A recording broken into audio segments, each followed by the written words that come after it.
tamile watine vaenga le taiao le ua tātono nei le itu lai ono i le tautoma unanga le siufonga o Samoa le tuipi le nei taiao fau ia ua tātou lia le o ngā tutono le nei vai aso po le aso lulu nei aso lona whao le masina lona lua tātou sawalinga lua afe lua se fulu mani ono. Tautala malanganga whaaloalo i whailo toi te tala no ia o tātou whaasalonga ia ele nei taiao Talofa tuai le suafa mana malo ye sukeriso le mamalu mana mawa lunga o lo tātou tunuu ia mai lava yo na awa o tele se ia pa ia nei u Talofa tu fo i Amerika Samoa nei taiao la sulua Talofa tu toki lau Talofa ni ia mai se foi o le loa na ia tātou tangata lo lala papa au so stuff I feel nei ke lope fa malo so I fomaua fa malo le langi mama ia ia le tu o tātou lia manuia le nei taiao fau. Whaate moanga tātou whaasananga ana tātou moa I silwi inga mal whaaftai. Ia, tātou tui fo I langi lo nanga le leile ne yaso ia tātou. Ia, me leo tātou sani ngā lotu o le nei taiao. Ia, le ua tāpena mai iai. Le awhionga ti akono. Ia, le awhionga ia tuli mangalo mata afa. Maile mata ngā luenga. St. John Bosco. Ile Ekalesia Katoliko. Ile afio ango sinamonga ia le foi o le a taitaia I tātou ile tātou sauninga lotu ile nei taios mai lau whaafonga.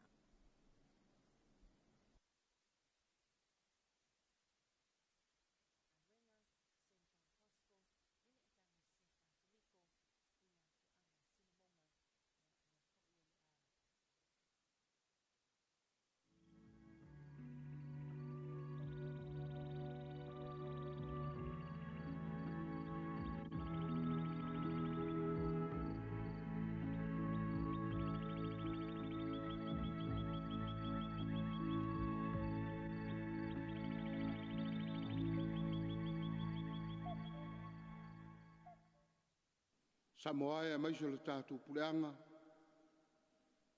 O mai au tō whingalo tātou whafoi le vi inga ma le whaafitai le tua le ne yaso.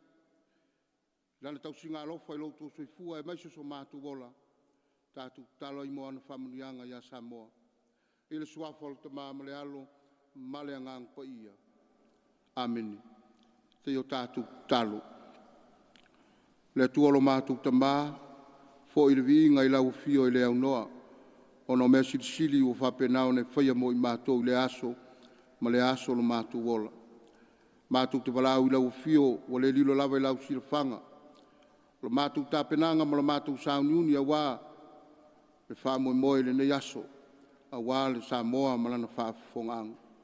Le mātou talo ai a wina mailo wanganga pa ia, ina I mafuteina I mātou le nei tū la le aso. La upu fola la whapenao na mātou whalongolongo ai. Ia whailea o se waila au. Whangu mai pēia I mātou. Ina I o mātou fia pēia I whalongo. Maola I la upu. Fio mai a lau fio I le sauninga nei. Ono lo lava suafa Yesu o mātou wole ma wala au tuai nei. Amene. Te o tātou vi atu I le tua I lona vi inga.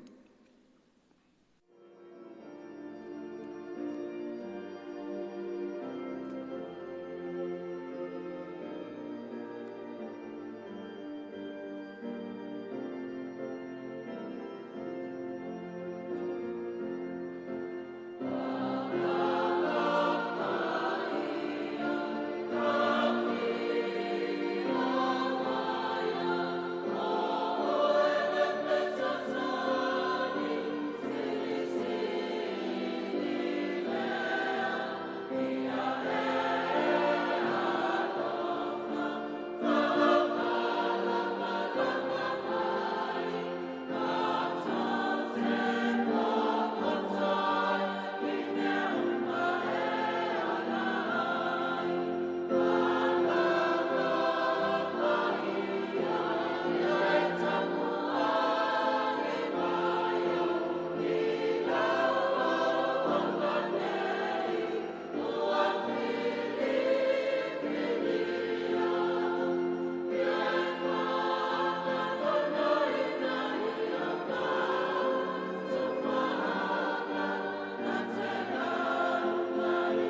Ia fatasi le li ma o tou, ia fatasi o ia ma lo wanganga. Forfolanga o tala leia le li ma le wangilia pa ia ma reko. Le ali ia vi ia oe. Ma reko lo nam tau pe ono. Forfola non foi upu mumua, fa wau foi upu ono. Ole matua, ele aise perfeta, ele mamalu, na olona lava nuu, ele mamalu ai. Watu ue ia le mea, o na mali watu le ailo na lava nuu, o mulmuri atu foi ona so ya te ia, o ile sapati, o na o atu le o ia ile sunako, e to tele o e na whalongo ai, ma ofo i la tōu o whape atu. Mai whea na mātou mawai le nei tangata ia mea. Sea fo i le nei poto o tu inatu ia te ia. Ina ua whaia e ona lima wavenga e whape nao na teli. E leo le tufunga ea le nei le tama Maria. O lona uso fo i o Jakopo, ma Yose, ma Yuta, ma Simona. E leo i nei fo i ea ia te tātou ona tua whawhine. Ona lātou tau sua iai lea ia te ia. Aua fetala iatu Yesu ia te lātou. Ele aise perfeta ele mamalu. O nā o lona lava nuu, ma lona ainga, ma lona fale ele mamalu ai. Ona le mawhaia le ia o na whaio se wawenga i le mea. Na o nai tangata mamai e toi titi. Wa ia whae ai o na lima, ma wha malolo ina. Wa ofo foi o ia i lo lātou le whātutua. Ona whata amilo lea o ia i whaoa ai, mao atu. O le tala le lei a le li. Ia vi ia oe le li Jesu Keriso. Samoa e ma lo tātou puleanga. O se whamanatu a se whangu. E whapenā. O na tātou toe wawa ai ma o tātou tilo iai. Mai la fionga pa ia le tua ele ne yaso. Toi fangu mai ai a te oe mau mai tātou malava. O le tua e alofa. O le tua e vala au pe ia te oe le aso ma le aso. E wala au pea ia i tātou o tangata o lo whapenao no tātou soifua ma o tātou wola i le nei lalolangi. Ese o tātou wala wina e maise o to finga o anga waa ma tāleni o wala au e le tua mo i tātou taitotasi. Le lau toi whamanatu mai ai le nei tai awa e maise o le nei aso. Le wala wina e le tua o lona alo Jesu Keriso e whātino o na whaiwa. O ao na whaiwa. O le talai ma le fola o le tala le lei a le tua. Toi whamanatu mai i tātou le mafuaanga na lai o na liu tino tangata le alo o le tua. Le iasi si mea ona oe maa. A o le mea e sili o na leanga. O le tangata lava na lai o na whainga tāre ngā ruenga lo tātou wali. Na mafua lava i lona nuu ma ona ele, na soifua ma ola mai ai. Na lai o na whainga tā, o na whaatino le ngā ruenga a Yesu. Whainga tā o na lātou talia, pe o na tātou whalongo iai. O tū whesiri po ai le tangata. O aiso na tamā, o aiso na tina. Ao aini o na tua whawhine. Tu whasiri pea. A lawa lewa o na lātou i loa masira fia. O le mafuanga le na lai o na whainga tā i lo tātou wari. O na tau whaofi tangata le whiaua le atua. Aisea. Nanga pauale o le mea lofa le atua na tuu ia te oe mau o le loto whaitalia. Na tamaile o le atua, e te whaitalia ai oe, i lau whirwhiringa, e te whai aire me le lei, whai aire me le anga. E whai ngofia ai ona e talia le wala aua le tua, e wala aua i le tua ia te oe mau. Lei whai ngofia le ngaluenga Yesu. E lei whai ngofia le whenga iai o Yesu, ma le tau mawhai e wha malama i tangata. I ngā ona wa i tangata i wāwenga. A le telo me le lei na whai a Yesu, mea o fofongia. Aia, mea e tu whasiri. Tono le nā fo i le whawhitau le tupu i ai tātou tangata. Wa uma ono tātou i loa, a o ina i tātou le tuspaia. A mata mai le taimi no tātou soifua mau tātou wola mai ai. A o ina i tātou e Yesu, i le mea te tau ono tātou whaia e tātou te maua ai le tua. Ma le mea e whapena ono tātou whaia e le anga ai le tangata, ma whano ai le tangata. Maia, le ae tātou te mālope ai tātou, lo tātou o ese mai le tua. Tātou te leo mālama pea, o lo tu whesiri pea i tātou le telo taimi. Por whene mea tātou te aono tātou sawawari ai. A le ale mea tau ono tātou whaia. A leo uma, ona whaasino mai e le tua. E ala i awa onga Yesu, e maiso le kāresia. O le mea le tātou te mau ai le ola, o le tātou wō i le tua. O le mea le tātou te whano ai, o le whai o le angasala. Tātou marama lama le lei. Ele ngol whawhitauri ale o le tangata. E ti ngā ona marama lama mai loa, ai whai ale mea le anga. Whai ale mea e le tusai ma le whina ngalo o le tua. Ne whetala Yesu. E le aise pero feta e le mamaru. Na o lona lava nu e le mamanu ai. Ta o le lei. E voi ai mātou. Ngā ruenga le tua o mātou ta se ai. Tate latu ai lota nu e tate langona a. E tate le mamaru ai. Aisea, langa o lai tiro tangata. I lata tū ma lata anga o mea tate whai o malama lama i tangata i a teia. Maiso i tātou. Ai, ele i whai au na whaki a Yesu. Ele i ma whai au na musu a Yesu sa whai a pēra lana ngā ruenga. Pētalia e tangata pele ai. Whai a pēra ngā ruenga a Yesu. O le wala au ma le whamanatu nā mo i tātou Samoa i le ne yaso. Upu fola le tua. I nā mālama ia, mausta ia, tu sai ma le wala wina o wala au ai le tua ia te oe. Ina ia whaire me le lei, a e tūn me le anga.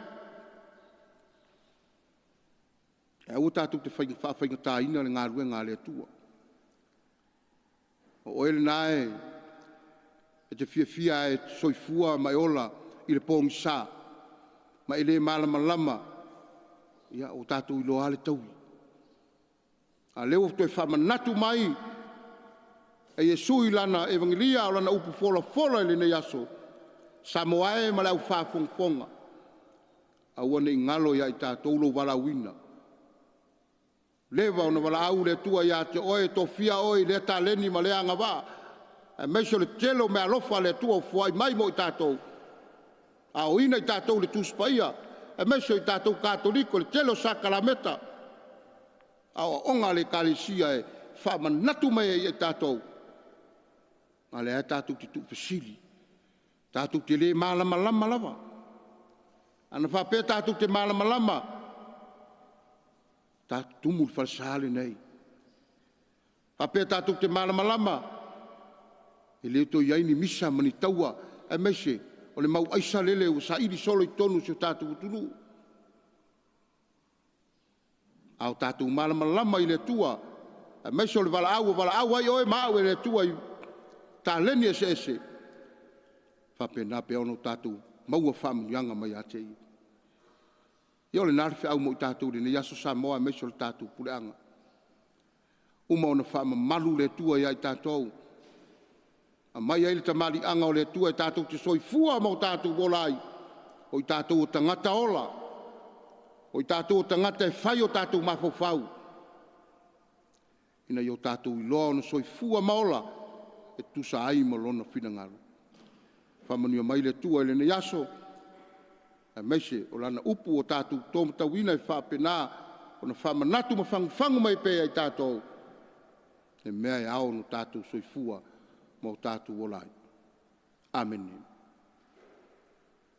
te o tatou talo ia le atua lo matou tamā faafetaitele lou agu lelei tele lou alofa ia i matou e le gata i le telo au mea alofa foaifua a o lau upu folafola faapena ona matou talisua i pea i le aso ma le aso faasino mai pea ia i matou le au faatuatua e maiso sio matou atunu nei le mea matou te ao no matou savavali ai ae peitai ane le atua tele lou alofa ma lou agu lelei a o le faivalofilima o le tagata o le sesē ma le agasala matou talo pea le aliie faafetaia oe na e faia le langi ma le lalolagi e maiso o mea uma lava faailoga vaaia ia o lou agu lelei na e faia le tagata i lou faatusa pa le alii o augaluega mamana me uma ia e matou te iloa ai le atua e lē mafai ona e tulafoina i matou lau fanau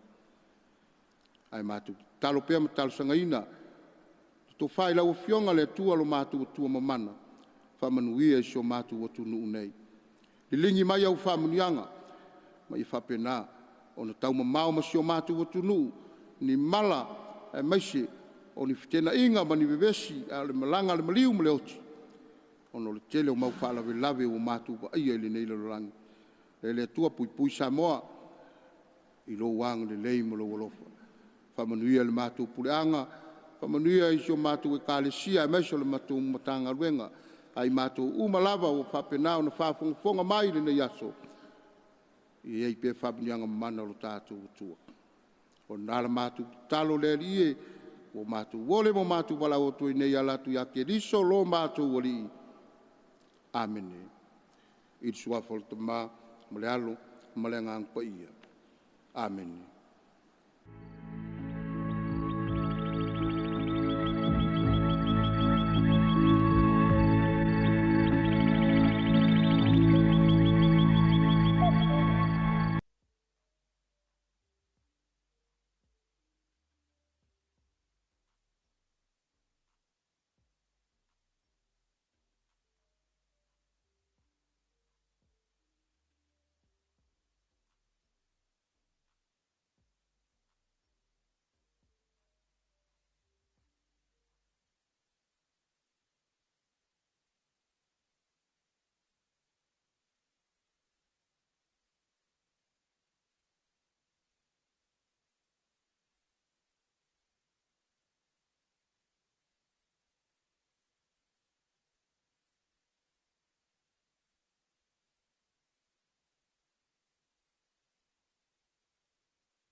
O le taimale wati ne vaenga le taia o lea ua 20 minute te ene le tula i ono ia o le na ua whaafonga le tātou o tunu o le tātou sāni ngā lotu o le nei taiao ia lea sāta ita ina e lea fionga le te akono lea fionga ia tuli mangalo mo ta afa o le ekalesia katoliko ia mo le mta ngā luenga St. John Bosco e Sinamonga ia ma ua tala no tu sa o le upo le tua le nei tai au mo tātou ia mai se foi ia o le whiau wha malu si au ia mai le fionga pa ia le tua ia whapenana toi wha manatu mo tātou ia malama lama ma usi tai i le wala aua le tua i lau soifua ma lo wala mo le ngang wha titele lau fionga te akono lau fionga tuli mangalo ma ta afa ia e tu sa i o le tāpina ina o le tātou sani ngā lotu ile nei tai au ia sanga ia pia whaamrianga le atua le soifua lao le lei o le tino nei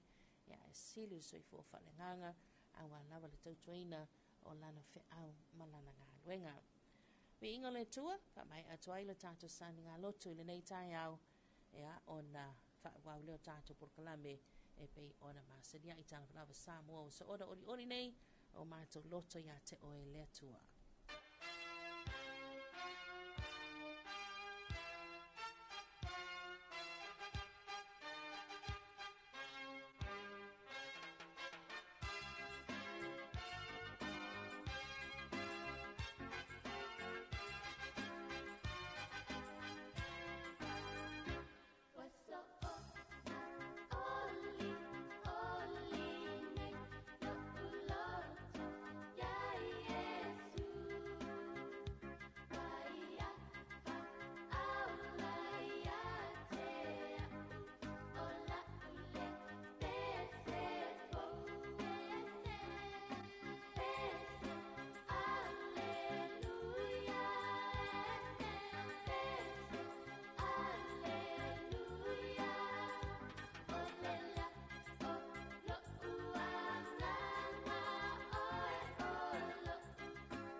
la melo ofisio komisio ngā ruenga de malo. Talofa ma le laufu fonga fia. O le sini au tuon whaare leo o nanga ina ia bawe ma ato tono na whaatinonga. Ma ia whaia ma le laufu fonga fia. Ia whaataua ina le whaare leo o nanga lau tele. Ma ia wha malo sianga tau sile tangata whainga ruenga uma le malo. Ai maise teime tau tuai mo le malu o le atunu. Ia mata ata ma wha alo. Ia whaataua ina foifina ngalo whaaria. Ale ma malu o le atunu. E ala i pepa fesidi ma le ngaru e whaatasi ai. Ma le malu lau tele. O le nau ta inga. Ina e tuina atu se au nanga ma le lau fufonga fia. Ma le wha mahoni. E wha mani e ina e so se tasi o le ma malu o le atunu. Ilona vave ma le lei ato otoa. Ma o nei swinga uma e a mata mai ia oe. Wha ma ite swinga le lei. Talofa ma le lau fufonga fia.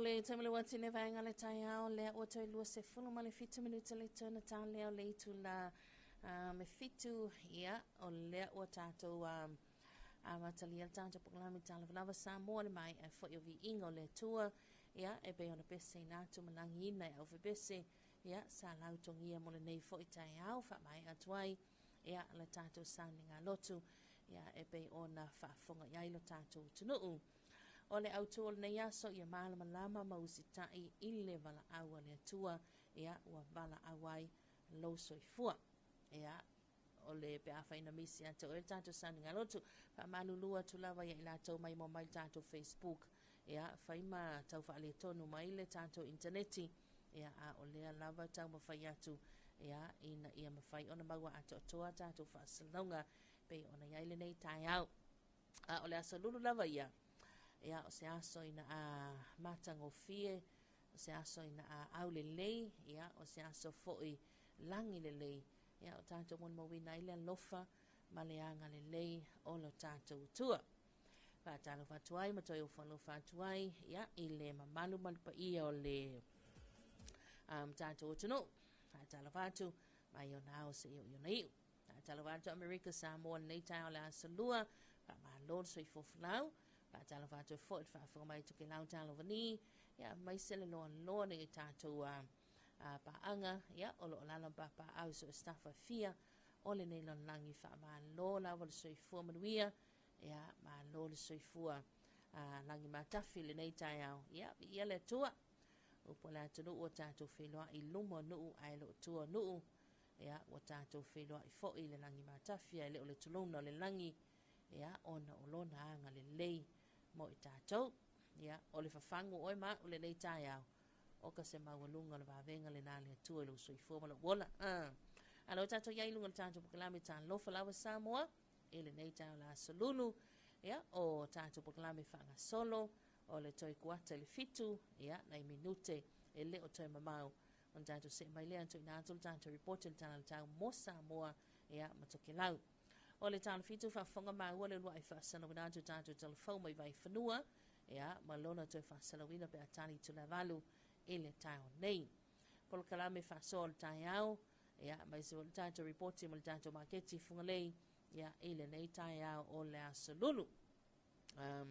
Le ua anga ia tuai le tō whaia fotia mo i o nā fulsa, ea, mo le tātou reporti na le tātou maketi whungalei, ia awale sila fia fo ia tulanga be ona yail tanto maketi ia a maiso le anga i mai male auto va mai ia o le mamalu le au fai fa to anga male au fai ati nae ia e so o se vaenga na i fasilingi al tulanga le o tele o tanto report le maketi ia e au mai lava report le tu o me mata ia ona be o ile tele na fua iai ia wai mai mo mai le tele la atu uma fa fonga mai fo tele la atu ia e la i se o fai whaato anga i whaatali tali le tanto reporti.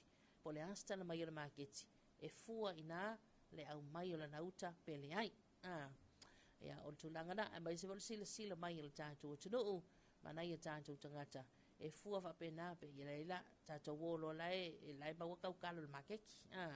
tatou o lai tele me lau fai lai maua mai ia atou koko Samoa ia o vaenga whapena ai o le tele ima le ana noai o le alawa i tau mawhai le tatou o ripoti ma le tatou maketi funga lei ina ia whaasopolia umatono le maketi pe ona silafia ia o la iai o le tua mea mata ia o le tua whala au aina whala au faisua whala au tau mawhamata ia o le tua mea tau lima le iai ia flea maketi fo ia o lava lava ia o mea tau lima Samoa ia o lai fo iai tele li e tonga la iai ia mo meo siapo u la fala whaasolo mai le tua teu fungala au whaasolo mai le vaenga le iai tau mawhavela ia o le umukalo o le umuulu o whai ai o lu au ia o whai ai ngau o tau mawha fo ia fingo talisami whangu sea ia whapena mo meo whangu vanga whangu fuavanga whangu vanga whangu fuangau ia mo meo whangu ali au ia o tulanga na lai maua uma ia e iei fo le tu lai whaatau ele meo le te pa Samoa ia mo le kipi ia tele malana noai o vai uma lava na lai maua o mo tono le tatou maketi funga lei ia i le aso ma le aso ai staimi ona maua fo ilea ia o le tatou a ripoti ma le tatou maketi funga lei pe a mai anto fa sala wina o tatou telefou e le tale i tu lai balu nei tai au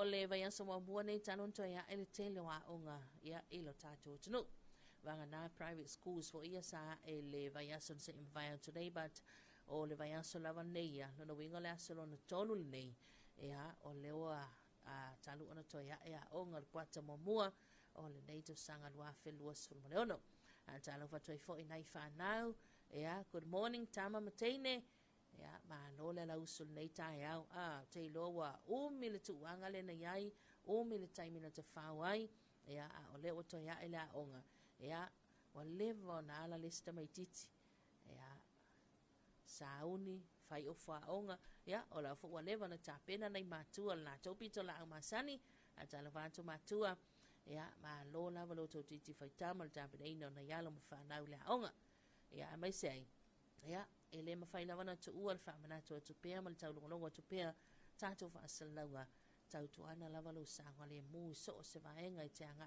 iai mai se fa malanga inga ma fta no ingal tato tu no ia mai se waila to lo ia tu no mamau ia wai vai sina sawa mai lana e o ta vale o to New Zealand, Australia, America, Hawaii ia e nei tato pa anga i Siamani e vai nei tato pa anga i Nai Lucia ia le tele na vala o mai tatou e tatou whaatala noanga whapenei ma tatou polokalame ia whaatala whātou mātou i nei Samoa lo lava le soifo manuia ia tatou se mas tatou whawhiwhianga nei tai au mai el tatou pese nei ia on so o toilo lea mal tui nātou le tatou report le tala le tau mo Samoa ma toke lau le nei tai au Samoa, Pearl of the Pacific tau sangi mai manu o le vaveau i lunga fungo la au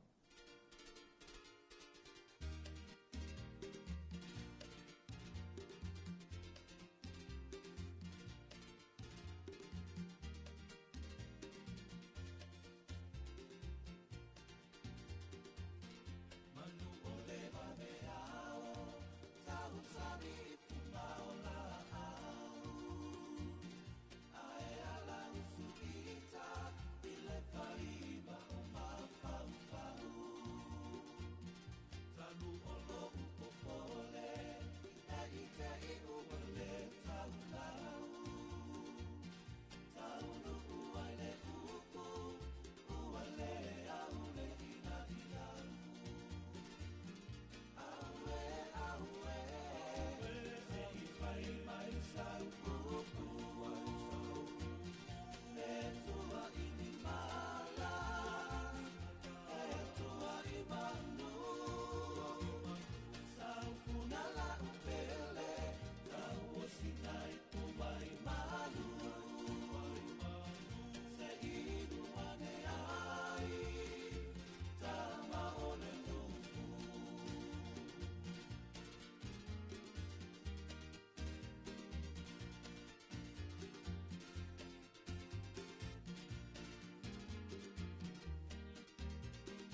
So miliwantine vaengal tayo le otoe se 15 minuta le tana talia o le tula fitu ia tatu se mai ile fasala winanto mal tu idanto tanto report le nail talal tau mo Samoa matoke lau Whamatalanga winga lolo wa le tau numera iwa mo lau whanua ma o ngā sami o Samoa le ana whamawina le official wa ai tau i le tale lima ia i le vave o neile soa solulu a so whao Februari lua afe luono.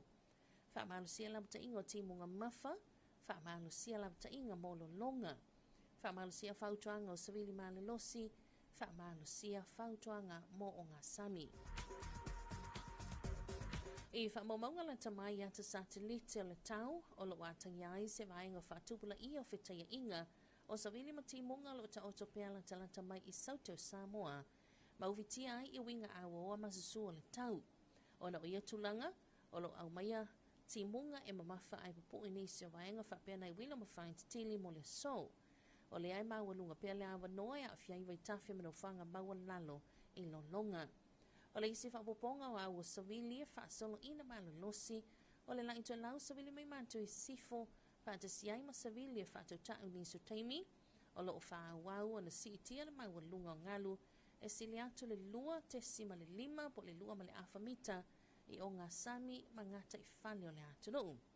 O no nei winga lulu walo tau e wha maalo sia pia labta inga ma whautuanga o lo tau e lunga mo Samoa.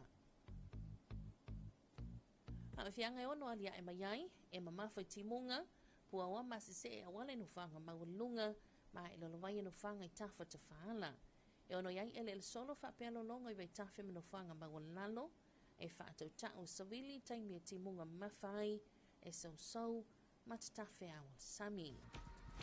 Walo ia lo fisala wa I tau, ia, o le tali tu le lima le fiafia na nei, o le ato mawai se isi whapoponga po le whaitanga lona se fulu na, ia o whaamatalanga mawinga lolu wa le tau, mo o ngā sami malau whanua o Samoa.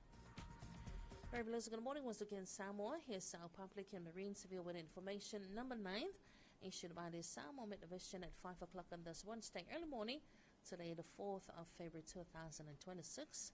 Heavy rain warning is still valid. Flood warning is still valid. Wind advisory is still valid and the marine advisory is still valid. The latest satellite images showcase that the active convergent zone remains near to the south of Samoa while bringing moist and cloudy conditions. Let's provide periods of brief heavy downpours in some areas and a few thunderstorms today, which maintain a high risk of flooding in rivers as well as low-lying vulnerable areas. Furthermore, the system generates fresh to strong northwesterly winds with periods of gusty winds, continues to elevate wave heights about 2.5 or 2.5 meters across Samoa's marine waters. So all the above mentioned warnings and advisories remains in effect for all of Samoa. Potentially for Samoa, heavy downpours with poor visibility, fucking slippery roads over mountain passes and ranges, and pulling near roadsides and waterways, possible landslides and flooding in major rivers as well as in the low-lying areas. It's because the winds during heavy rain, strong currents with very rough seas. Ea lena, tulakana pe ona yaifa matalanga winga lolo wa le tangmul tatu tunu. Ai o le tala nei le tau lena wha mawina le awhali tu le lima ea o le tala le tau mō vaenga uma o le atunu. Mo se vaenga whatupula i o whetei ingo savili matimunga lo ta otopia I Sauto Samoa ma lo au mai au matimunga ea whiai le atunu o nisu teimi. Whautuanga ma lamta ingo timunga mafa lo whamalu sia pia mo lau whanu umo Samoa, lamta inga mo lo longa lo whamalu sia pia mo waita whemino whanga mawalalo ea whiango fie, Whautuanga savili maila losia lo whamalo sia pia mo Samoa atoa. Mo upolu lava ia mana motele sila whai mo le so. E to ulwa vāsalai timunga ma e mamafa ai pupu ni se vaenga whapena I wila mo whain tili e ono whaatou tau savili ni so teimi. Mo le aso tai out, so na vaenga la tamai. O le ato ulwa vāsalai timunga ma e ono whiololo whaasalo ina mamafa ni se vaenga ma e whiololo maila losia savili ma whaatou tau.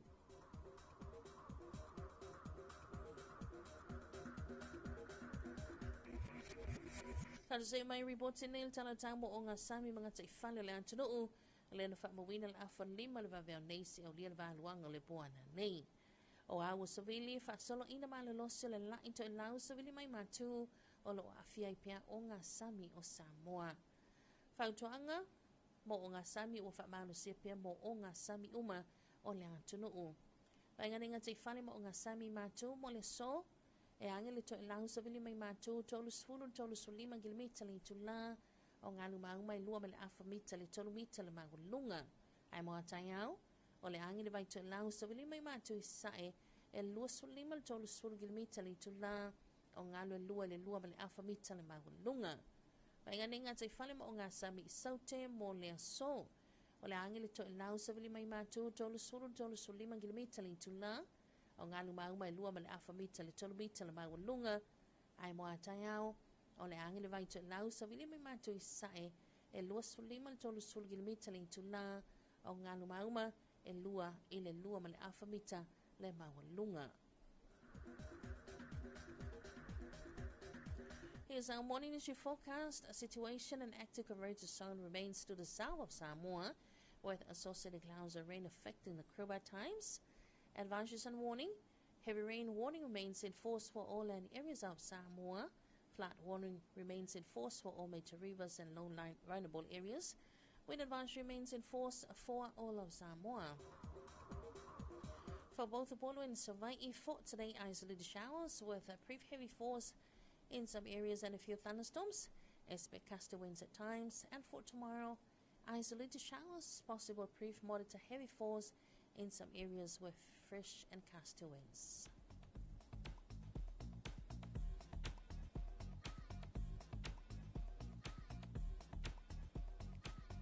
Here's our morning marine forecast. Situation if fresh to strong northwesterly wind flow continues to affect Samoa's marine waters. Marine advisory remains in force for all marine waters of Samoa. For the northern marine waters for today, northerly winds are 30 to 35 kilometers per hour, waves and swells of 2.5 to 3 meters. And for tomorrow, northeasterly winds of 25 to 30 kilometers per hour, waves and swells of 2 to 2.5 meters.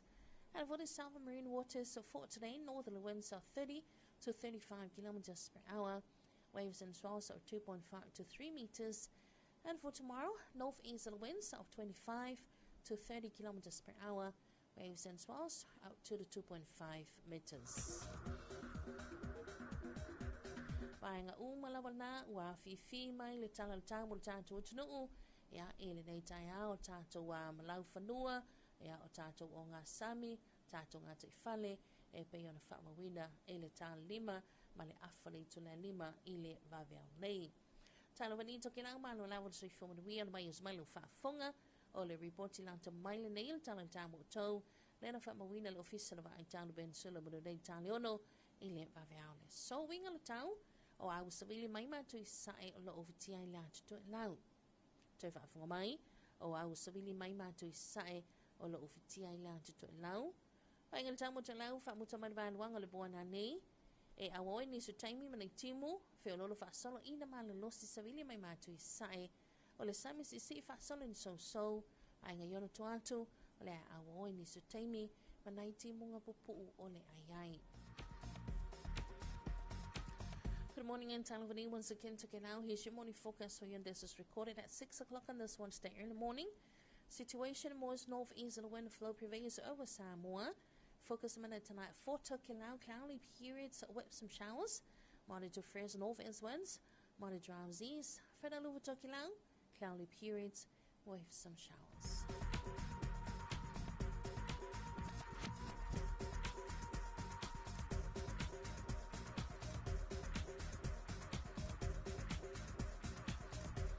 Ia o le na ua whaafonga le tātou tunu o le tātou reporti le na o le tāna le tau mō tātou Samoa i tātou lau whanua o ngā sami o ngā te whale mai se whaafonga mai se tātou o te mō tātou o ia toki lau le nei tai au ia o le reporti la ta mai le na o le tāna le tau mō tau e pe o na tui nātu ia ma whaamawina mai le tātou ofisa le vai tau i le pensula i molino nei mo le ngangu whaaftai tele lava po le ngama lau whainga ruenga le ofisa le vai tau ia manino fo le tā o tonga o winga manga le tau le o ngā titono le neiva yaso.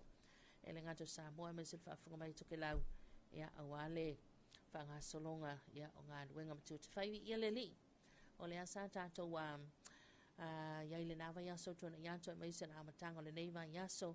Ia e le malolosi o savili tō whātou tau ti munga mafa. Ia a o le lava wa amata lava na langi le lei. Ia tulanga peo na il tātou tau e le nei yaso lulu. Ia se malon tātou taimi le o toi 5 minuta le toina tāleo le itula e fitu. Tātou se mas tātou whaafifianga. Ia ma so atuai ma le tātou o lua i whasalo tātou tātou Talofou. Ia o le nei tai au mai le vaenga o Talofou. Whaafifian Talofa besa nei taulanga tangaloa. Ia o le tai au le vai o le asalulu. O le laufonga fia. Ia malo tāpena fia mai. A mata fia lo waso. Ia whapena fo nanga leile li i ngā ruenga matu te whanga solo.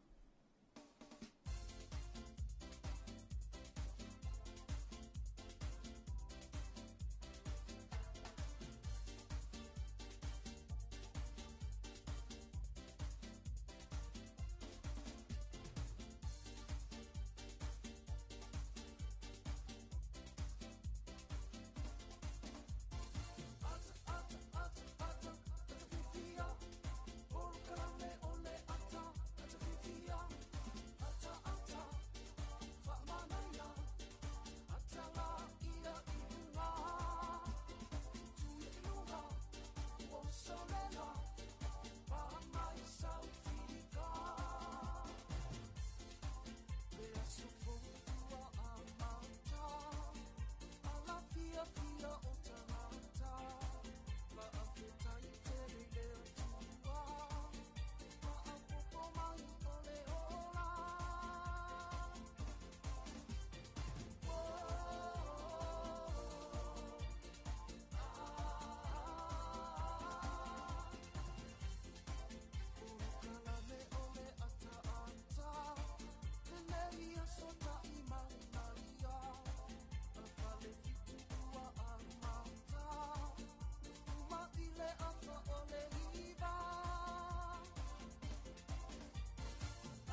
Whawhiwhianga nā musika se whewhilo i nei vaenga le tai au, ia, mai a tau langatanga loa, ina o tātou nu whai malei tu lai fitu, ia, vai foi o tātou pesa senga musika, tātou porkalame Talofa Samoa, tātou se mai, i le lua I whasa lau tātou Talofa nei tai au, tāpana ina mawhangaina, e le sunga mātou aina isa ako.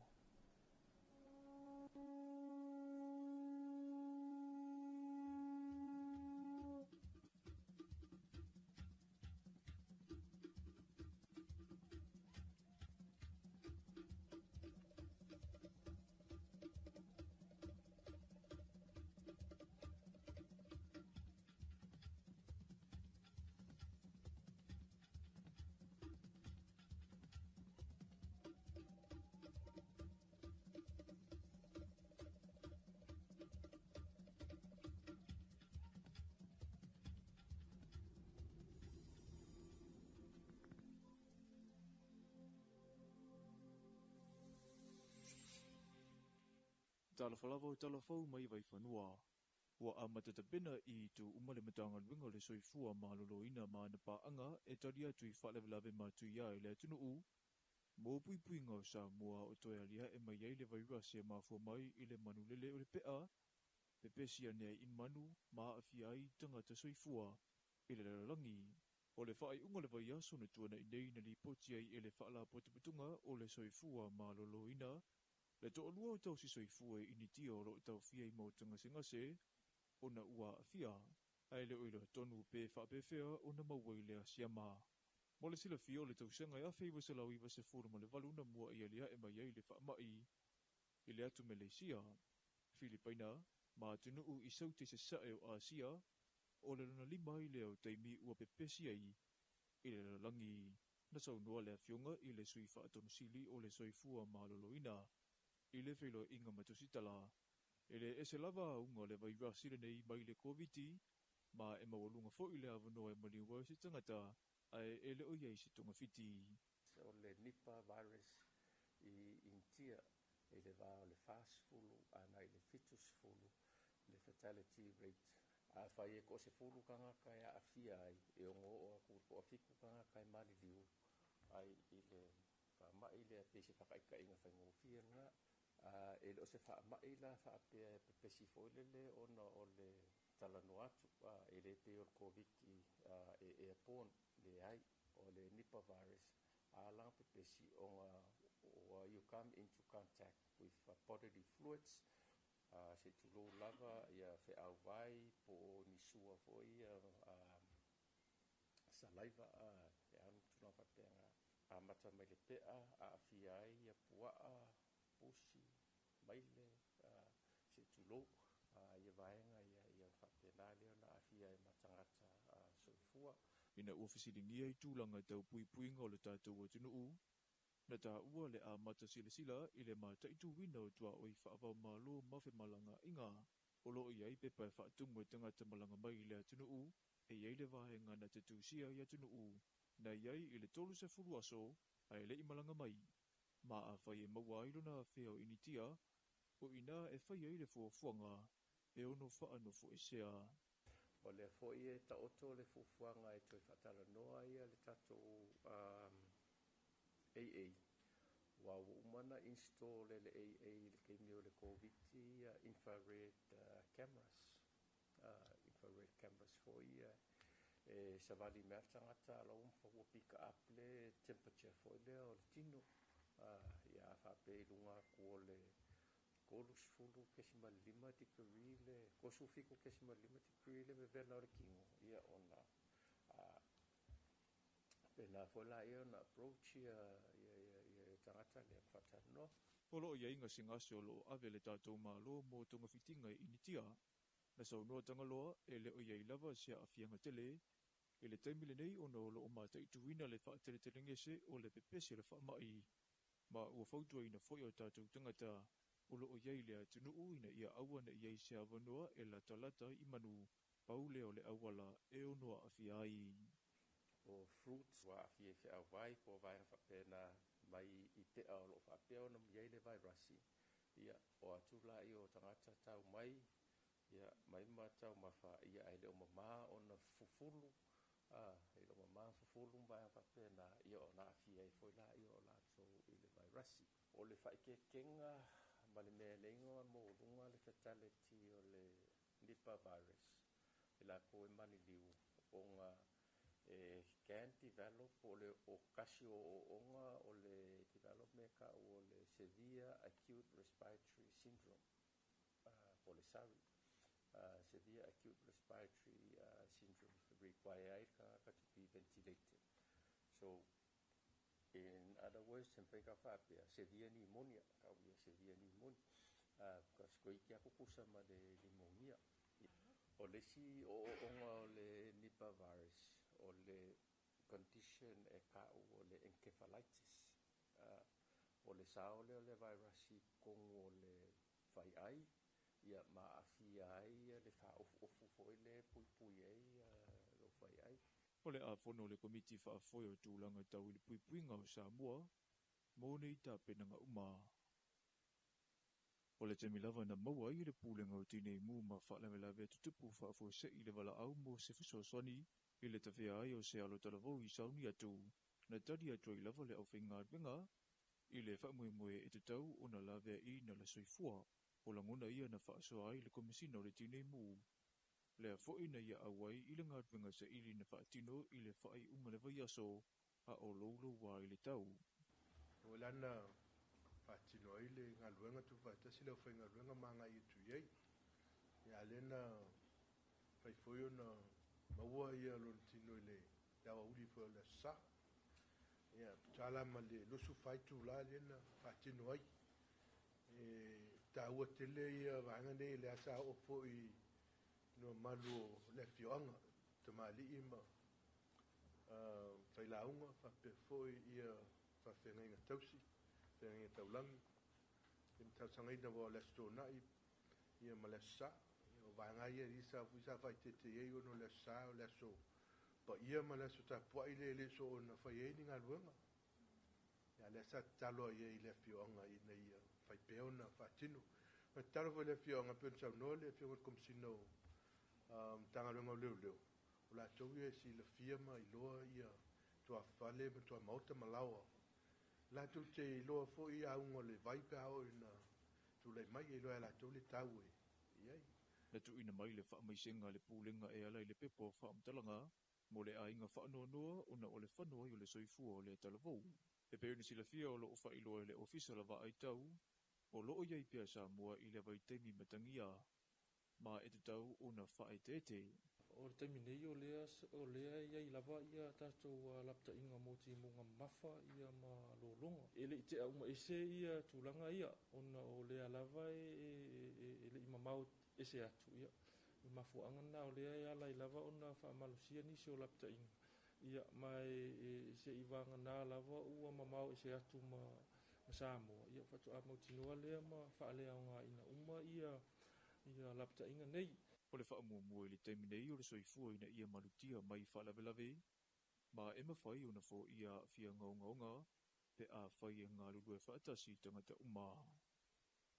E lima se furulua I la tauna whaamawina le a fia e sia mo le whiwa o pona iwi, I le vai aso wha le tau sangale nei. E le ngata upolu e whapea fo I masala whai, ma ua moli mawina I pea le iai o mata upu I le ngase I le atunu u. Ai mai se I le nei vai tau susu ma le tele o vai vai toa e tau tuufua I namu. Ua whaamanino I le awhionga I a tangaloa Dr. Robert Thompson I le whaataranoa ngā matositala I le nei vai aso, na whaamania mai mautanga singa se I atunu I whafo o loo la tonga lulu e whaatasi. Ua ngai fo I lunga le numero e wa awhia I le tua inga lua le vairasi o le whiwa o pona iwi, po o le dengue virus 2. Ai talu o na pepesi mai le whaamai le masino a perila lua whenua lima, na o le tua inga mua po le dengue virus 1, na ma tele I na fia I le to tele. Ia le ala koe ave isi ka ko samples I Australia I le vidro lab I Melbourne koe test. Ia po tu maulava le predominant o le 10v1, po le mea ua predominant le 10v2 I le teminei. Ia peona silafia o le whamai o ponaivi, po le whiwa ponaivi o le whamai whewea I le namu.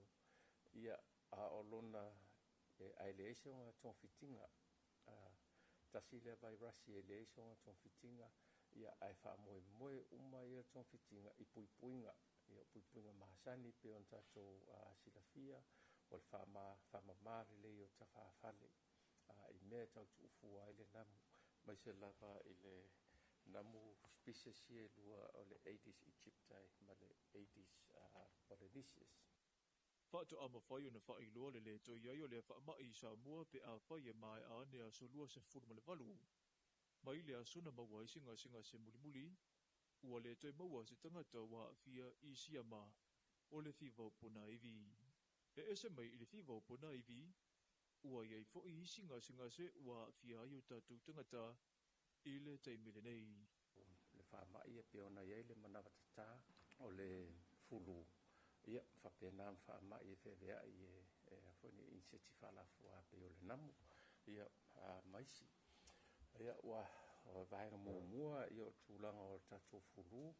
Ia, whapea le manawatata pe o vahenga e lua o whaamai e lua o mai tauina pea.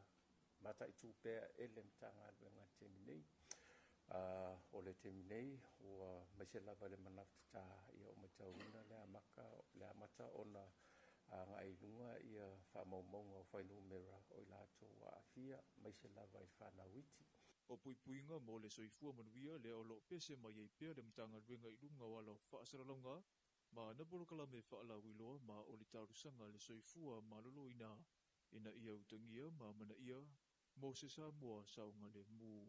Talafona mo le nei vaenga le aso, manuia fuafuanga o whianga i mele tunu u.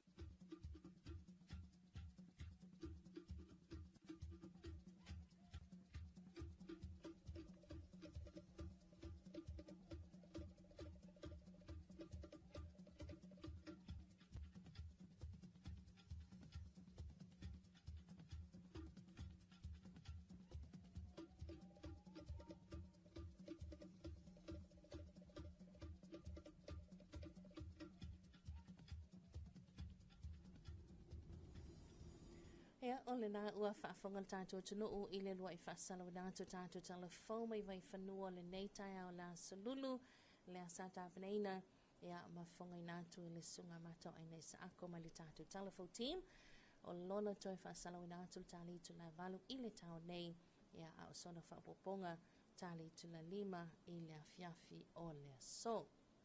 Tele lava ma ano no i vaenga pe ona sata ua lunga tātou Talafou le nei tai au ia e pe fo ila ona iai ia tulanga i fautuanga ia mai le matanga luenga le soifua malaloina ia o le lava tātou te iai le tau su ia po le piriota lea mai a November le tau sanga o tuna ia o mai a mati a perila o le tau sanga nei ia pe ona sanga fo ile sunga le li fo mai ia tangaloa ia o lo iai lava ia le taua nau mai pe ana matanga luenga le soifua malaloina ina ia tātou ngāle lua whātasi ia e fo ia tulanga ia tau tu fo namu ia mai se lawa to ngā tau whape nei ia o le tau susu mantua e fo ilisi vai rasi le o pepesi tono intia ia o le popolenga fo le nama le whaite tenga le nā ia ina ne ia o mai tono le tātou tunu ia mai se fo ia le fiva po na iwi po le nanki fiva ia i le vai rasi mua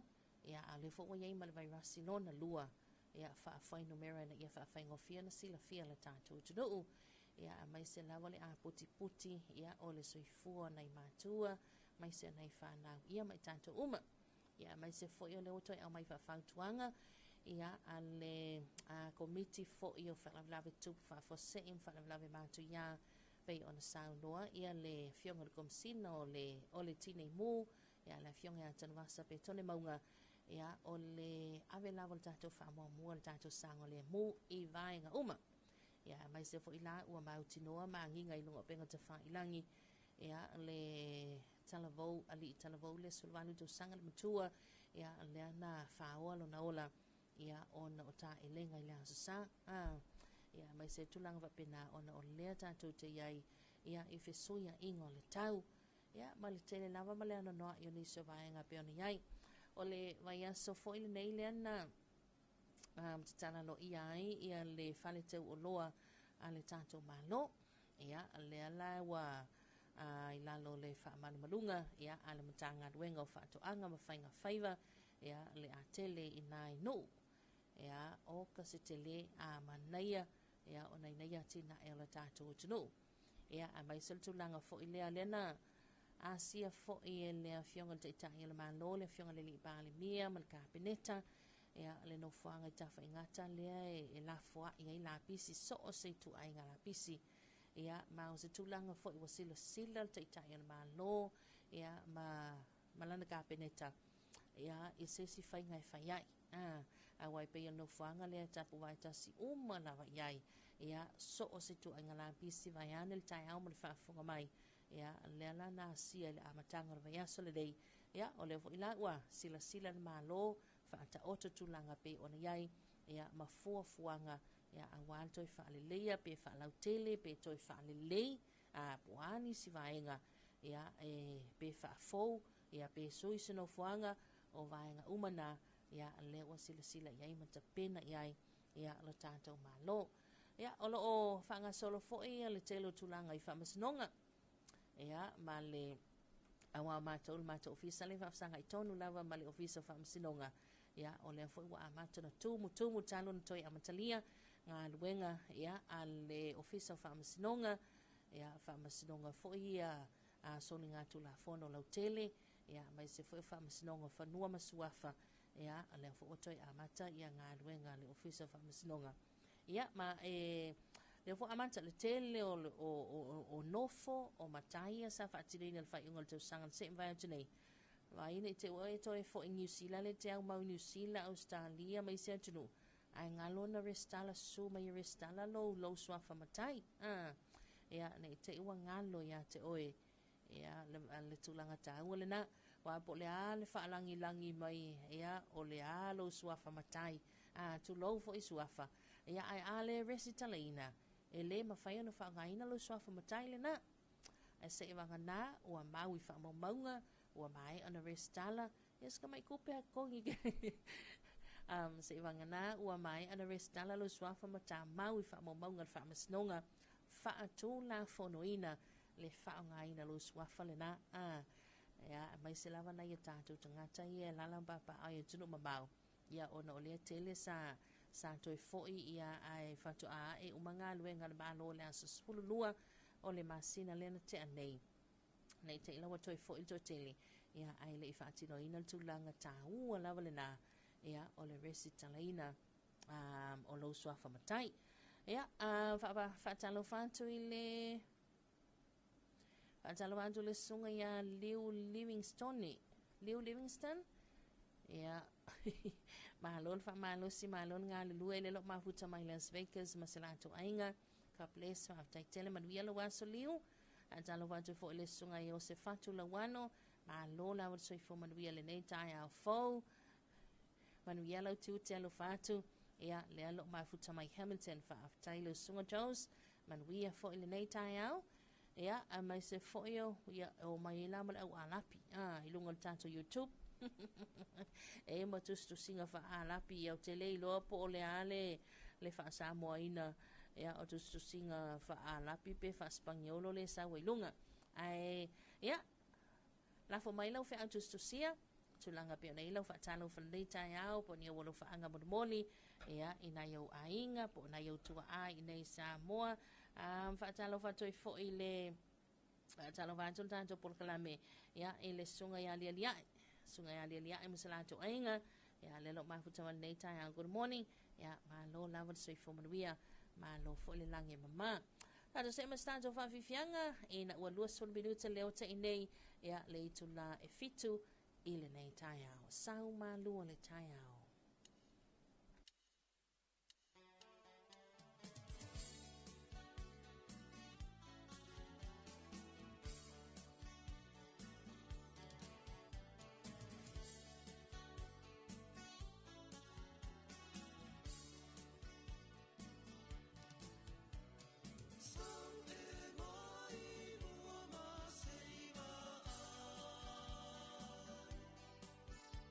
Ime au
Talofa lava.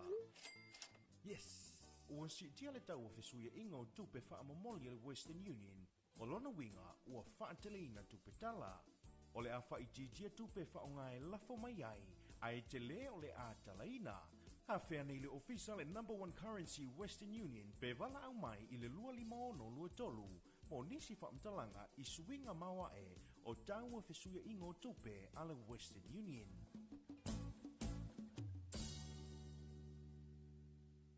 Le polkalame lo ofisa o komisio ngā ruenga de malo.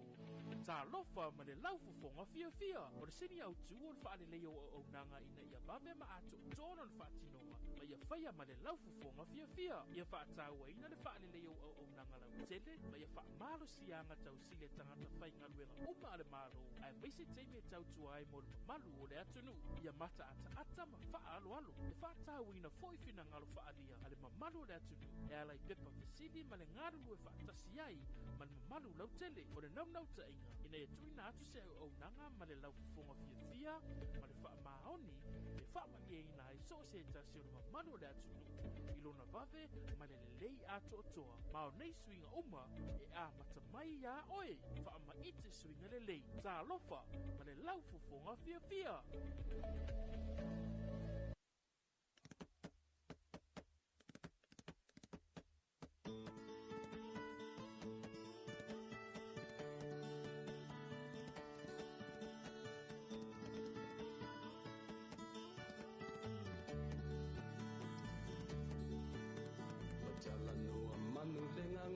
Ngai o le tae au Ape o le la hua puiti a po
le tamile watine vaenga le tai au le ua afatoni le tu la fitu I le tautua ma le unanga nei. A le siufonga Samoa le tu e pile nei fo I tai au fau ma le nei a sa fau. Ia ua tātou lia le lofa ma le anga lei o lo tātou atua. Tūlanga I pe ona iai, ia tātou a polkalame tā lofa lava Samoa I le nei tai au. Ia, whawhetaia se a ngelu a whiale officer nei tai au. Ole koko alaisa. Ia, sila mai. Mai le tātou maketi funga lei.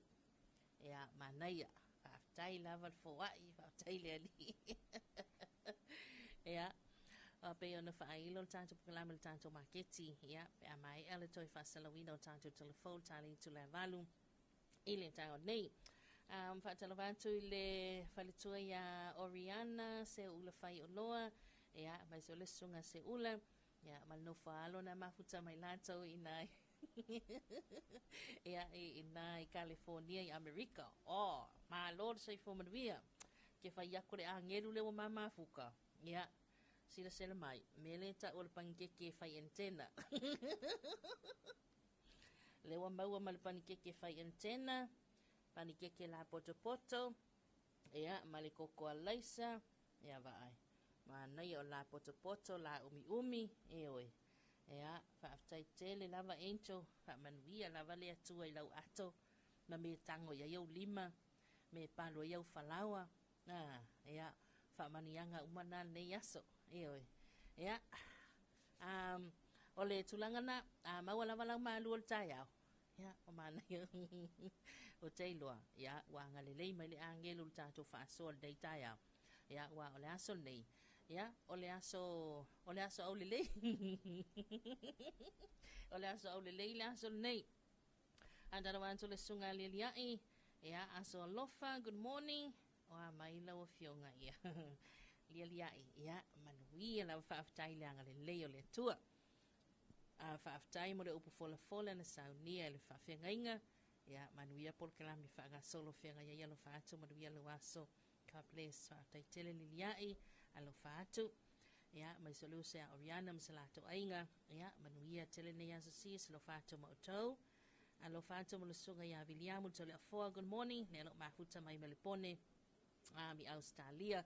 Ia, ma lo lawa le soifo manuia. Tala whaatu I fo I le fionga tamai te pule ia utuwa sili. Ia, mai sa lato au whainga wenga ina le tātou maketi fungalei. Ia, a baisal to tele le tātou tunu ule wa utuwa atuai mo whainga whaatanga amata le tai au. Ia, e alona ona fautuaina pea le vave mai le tai au. Ia, wai de sila fo ia iai le taimi le tātou report le tātou maketi. Ia, I le lapo po au talo. Ai le suia lava se tau. Na o le lua sultala lava lai alo le tau o tātou tau talo. Ia, o au whai tulanga whapena. Vaenga uma lava.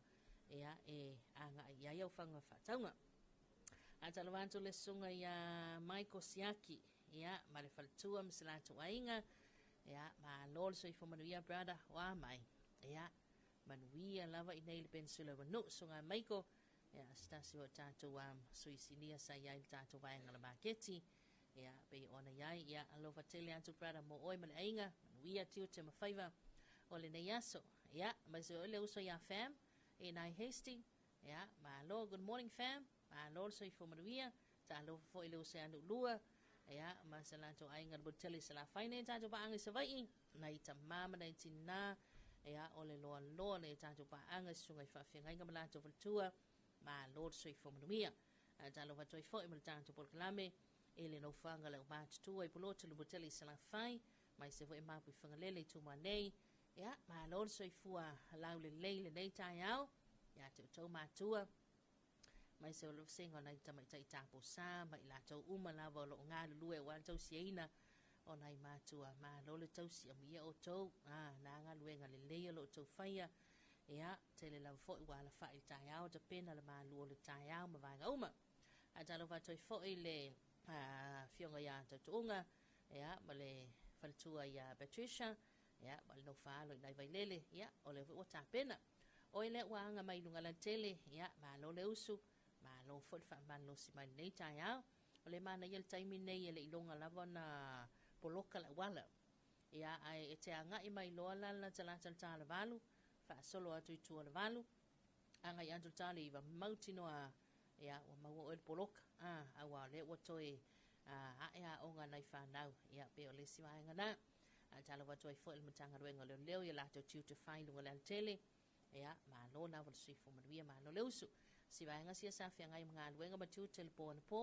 le o mana va nga luenga nga ia tu ainga ia lava le ma lo fai le leisi na moe sa ina ma losi toi fo tu ai mai fo I ma toi amantalia tu te ma favor stay ma le fiafi ia mai sele po na nei va tala vandu dan te boklame ma lo lava le si fo ma via ma lo sai ma lo le nga le lue ia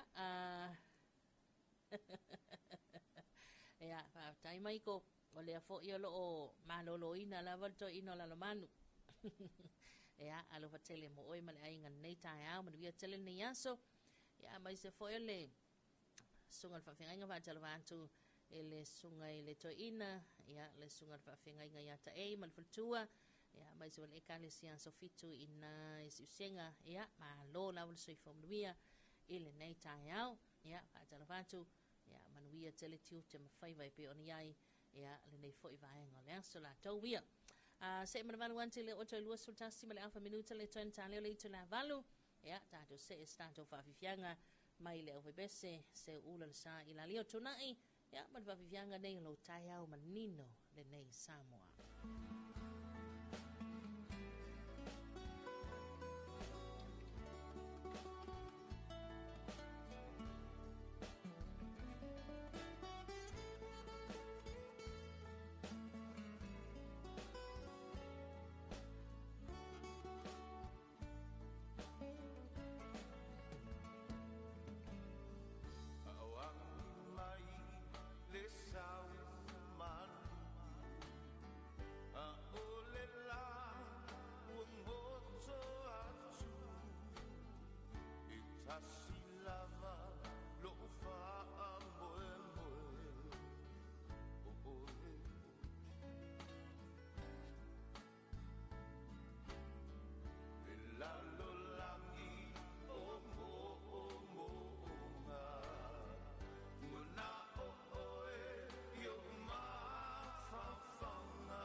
Toina, o fea e usu po ye. Ke o te alua tupo le asi la me ta pisa mai ngā tai le whare komiti. Ka longo le vaenga lua le poro kikian malo, la foi wapo e kumkumu e ngā kai. Mana te le ala, awano le leia le si taru sanga ia i mosi masini fo i le vidi ai la au. Te lo se whalo lolo mau i masini yo. Ui papa, ke haru sa o alai vai tele. Ile whale loa mo whatoanga, te mawai masini le lei, masini anga ta o oi e kuai. Tai te le lava, o te alua tu lai le whale komiti taru sanga ia. No o ti e lo le i vai tele se i mata i e masini. Fiu mai lo i tātou la lai funga lei, vai tele wha peasa le longa mo le motu tele i sa la whai. Pe wala au mai fo i numero telefoni 225 251 wha peasa le longa i le 5-3-1. Pe asia se fo i lunga o penga ta whailangi i le mātou Facebook page. Samoa Agriculture Store Company Limited. Samoa Agriculture Store, helping you grow.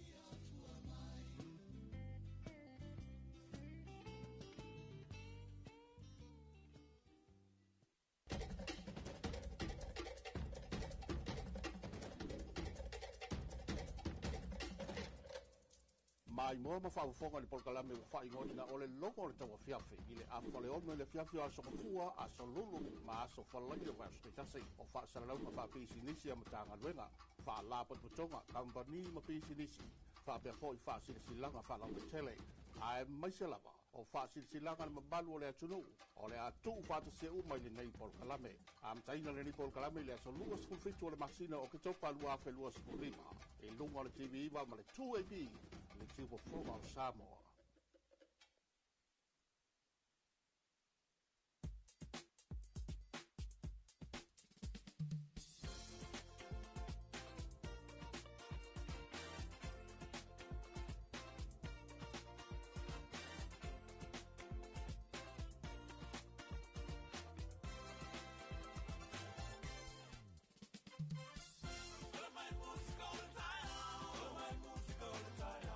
Go to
fifianga na musika so fefilo ye ne vai ngale tayao mai leo bese na swa Felice Mikaele ia ina ua se maltato time yo le o to se fulu male tansi minuto le to na talia o le tula e valu ile tauto mala unanga ni se fongo Samoa le tu ipi ia Talofa to faya mai lolonga me so tina ya to le maselanto ai nga to lava talo foi lo se Maria Talofa to lo so ya su Talofa to le sunga pali ia mai so selanto o unanga na to fatal malo ina lo salote ia Talofa to fo ile to faya lio ia mai se fo ile tausi ia masalato ainga la to valpasi ia le sunga ya tavete malata o ngā lulu e uta le manga ia o le papovi ia o le papua tulo ia po mea tua lo ia mai se fo e o vaenga le nafa malafu moa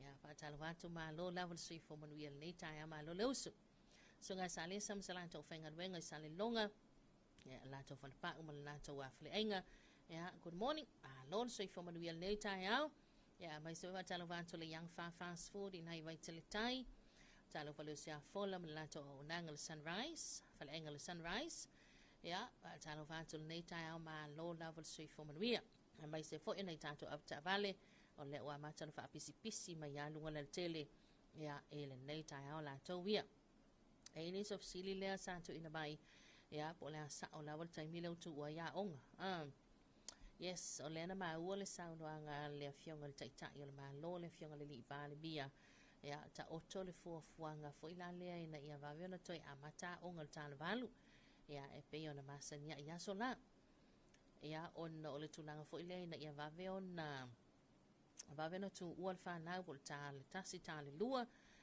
a wana i toi o atu i tu al fa ia ona o tulanga na le tupu mai ai fa na vela vi fa nau ia ona o le tuaina tu ua so o le maninonga na ai o le ala ta te antu la fionga le minister o le matanga ruenga o a onga ia manga nuu i le la taua fuafuanga o ta oto iai but yes o le finangalo na ia le ana fa ai loa i le taitai il tatu malo ia la fionga le li pa le mia ia which is ma na ia foi a wa o le mai tau taimi nei mato i tuai lawa taimi te le i o taimi il tai au le vango ka ala tai au ia ai sauni te le il taimi il tai au sauni ai ia mai se wai lao le anga i mai ia i fale fai ngā luenga le au fai ngā luenga o le mole mole na i whanau ia lanta wa onga ia o le tulanga na whaatalo whaatuai ia i so o se lau mua alo tātou tunuu ia le ito la au fo ia na ia li matamai tai whai a onga le o toi amatalia ia good morning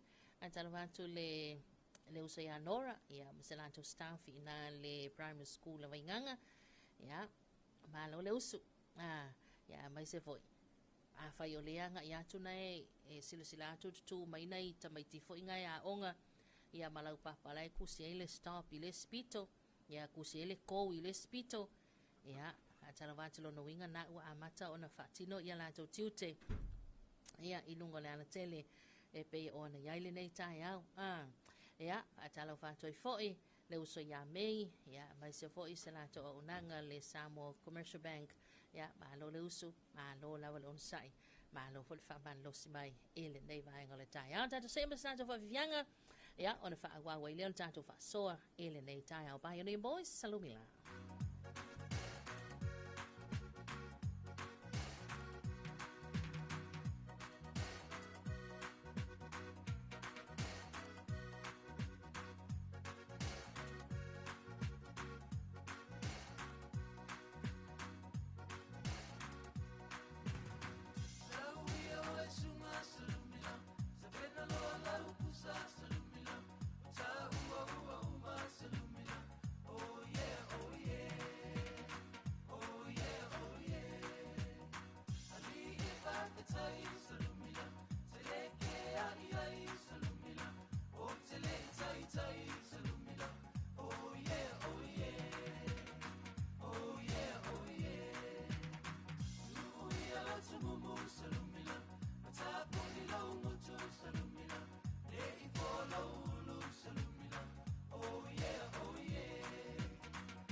le whawhiwhiangana ne vaenga le tai au mai le wabese Victor ea ma le au le leo le nei tai au. Tātou nei tu le valu ea tātou se mai e le toi whasala winato tātou telefou ea o le nei tai au te pene ina le sunga matau aina i sāko.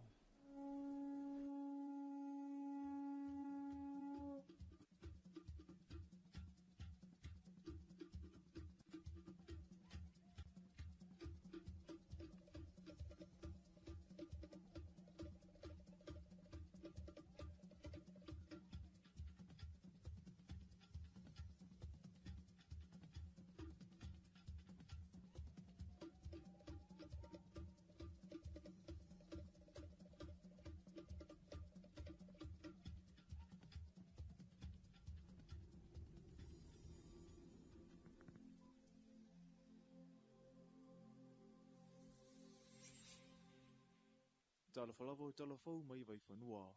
Ua a matatabena I tu umale matanga winga le soifua maloloina ma na paanga e tari atu I whalewalawe ma tu ia I le tunu u. Mō pui pui ngau Samoa o toi alia e mai ei le vairasi e mafua mai I le manulele o le pea. Pepesi anea I manu ma awhia ai tangata soifua I le lalangi. O le whaai unga le vai aso na tuana I nei na li poti ai e le whaala potuputunga o le soifua maloloina. Le to olua o tau si soifua I initia o lo tau fia I mautanga singase, o na ua fia, ai le oilo tonu pe whapewhea o na mawai lea siama. Mo le sila fia o le tau senga ea feiwa se lau iwa se furu ma le walu na mua I alia e mai ei le whaamai. I le atu Malaysia, Filipaina, ma tunu u I saute se sae o Asia, o le luna lima I leo taimi ua pepesi ai, I le langi, na sau noa lea fionga I le sui whaatonu sili o le soifua maloloina. I le whelo inga matusitala. E le ese lava unga le vai rasire nei mai le COVID-19, ma e mawalunga fo I le avanoa e mali wai si tangata, ai e le o iei si tonga fiti. O le nipa virus I intia, e le va o le fast fulu, ana I le fetus fulu, le fatality rate. A whai e ko se fulu kangaka e a fia ai, e o ngō o a ko a fiku kangaka e mali liu, ai I le whamai le a pese whakaika inga whai ngō fia nga, e le o se whaamai la whaapea e pepesi foilele o na o le talano atu, e le pe o COVID-19 e airborne le ai, o le Nipah virus, a lang pepesi o you come into contact with bodily fluids, se tulo lava ia fe au vai po nisua foi saliva e anu tuna whapenga a mata mai le pea a awhia ai a puaa pusi maile se tulo ia vaenga ia whapena leo na awhia e matangata soifua. Ina ua whisiringia I tūlanga tau pui pui ngau le tātou o tunu u. Na tā ua le a mata sila sila I le mata I tūwina o tua oi whaavau malo mawhi malanga inga. O loo iai pepa e whaatumu e tangata malanga mai I le atunu u, e iai le vahenga na te tūsia I atunu u. Na iai I le tolu se furu aso, a e le I malanga mai. Ma a whai e maua ailo na wheo initia, o ina e whai ai le fuafuanga, e ono whaano fu e sea. O le foi e ta oto le fufuanga e toi whatala noa ia le tato AA. Wa umana install le AA le keimio le COVID infrared cameras. Infrared cameras foi e savali mertangata la umfa ua pika up le temperature foi le o le tino. Ia whape lunga kua le kolus fulu kesima lima tikari le kosu fiku kesima lima tikari le me vela o kingo ia ona pena fola ia na approach ia tangata le fata no O loo ia inga singase o loo ave le tātou malo mo tonga fitinga I initia. Na sau noa tanga loa e le o iai lava sea a fianga tele, e le taimile nei o no loo mata I tuwina le wha tele tele ngese o le pepesi le wha mai. Ma ua whautua ina foi o tātou tangata o loo iai lea tunu ina ia aua na iai sea wanoa e la talata I manu, pau leo le awala e o noa a fiai. o fruits wa fie fe au vai po vai fa pena mai I te o lo fa pe ona iai le vai rasi ia o atula I o tangata tau mai ia mai ma tau ma fa ia ai le o mama ona fufulu I le mama fufulu vai fa pena ia o na fie foi la ia o la to I le vai rasi o le fa ke kenga ma le mea leinga mo lunga le fatality o le Nipah virus. I la po e mani liu o ngā can develop o le o kasi o onga o le develop me ka o le severe acute respiratory syndrome o le sawi. Severe acute respiratory syndrome require ai ka to be ventilated. So in other words, severe pneumonia, severe pneumonia. Because ko iki ako kusa ma le pneumonia. O le si o onga o le Nipah virus, o le condition e ka o le encephalitis. O le sao le virus i kongo le fai ai, ia maafia ai le whaofu foi le pui ai lo fai ai. O le afono le komiti whaafoi o tūlanga tau i le puipuinga o Samoa, mō nei tā penanga uma.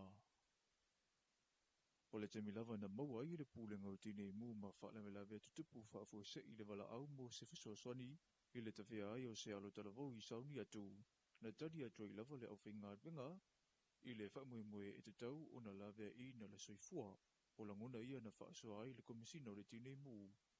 Le a fwoi na ia awai i le ngatwenga sa ili na whaatino i le whaai unga le vai aso a o lolo wā i le tau. O lana whaatino ai le ngaluenga tu whaatasi leo whai ngaluenga manga i tu iei. Ia lena whaifoi o na maua ia lon tino i le awa uri whai le sa. Ia tala ma le lusu whaitu la lena whaatino ai. Ta ua tele ia vanga nei le asa opo i no malu le fioanga te mali ima fai launga fa foi ia fa fenga tausi fenga taulangi im tausangai na wa le stona ia malesa ia vanga ia risa fuisa fa tete ia no le sa le so pa ia malesa ta po ile so na fa ia ni ngalwenga ia le sa talo ia ile fioanga ina ia fai peona fa tinu fa talo le fioanga pe sa no le fioanga kom sino tanga runga leo la towie si le firma i loa ia tua fale ma tua mauta malawa la tu te i loa fo ia ungo le vai pe ao ina tu le mai i loa la tu le taue iai na tu ina mai le whaamaisenga le pūlenga e ala i le pepo whaamtalanga mo le ainga whaanoanoa o na o le whanua i o le soifua o le talavou e peo ni sila fia o lo ufa i loa i le ofisa la ai tau o loo iai pia Samoa i le vai teimi matangia ma e te tau o na whae tete.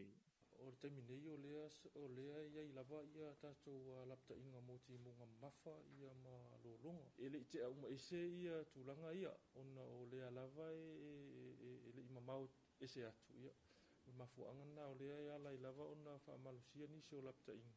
Ia mai se iwanga nā lava ua ma mau ese atu ma Samoa. Ia whatu a mautinua lea ma wha lea o ngā ina uma ia lapta inga nei. O le whaamua i le teimi nei o le soifua ina ia malutia mai whaalavelave, ma e mawhai o na fo ia fia ngaungaunga, pe a whai e ngā lulu e whaatasi tangata uma. E lima se furulua i la tauna whaamawina le a fia e sia mo le whiwa o pona iwi, i le vai aso wha o le tau sangana nei. E le ngata upolu e whapea fo i masala whai, ma ua moli mauna i pea le iai o mata upu i le ngase i le atunu ai mai se i le nei vai tau susu ma le tele o vai toa e tau tu ufua i namu. Ua whaamanino i le awhionga i a tangaloa Dr. Robert Thompson i le whaataranoa ngā matusitala i le nei vai aso na whaamania mai mautanga singa se i atunu i whafo o loo lato ngā lulu e whaatasi. Ua ngā i fo i lunga le numero e wā awhia i le tua i ngā lua o le vairasi o le whiwa o pona iwi po o le dengue virus 2. Ai talu o na pepesi mai le whaama i le masino a perila lua whenua lima, na o le tua i ngā mua po le dengue virus 1, na maa tele i nga fia i le to tele. Ia le ala koe ave isi ka ko samples i Australia i le Vidro Lab i Melbourne koe test. Ia po tu maulava le predominant o le 10v1, po le mea ua predominant le 10v2 i le teminei. Ia peona silafia o le whamai o ponaivi, po le whiwa ponaivi o le whamai whewea i le namu. Ia a olona e aileisonga tōwhitinga. Tasi le vai rasi e leisonga tōwhitinga ia ai whamoe uma ia tōwhitinga I puipuinga.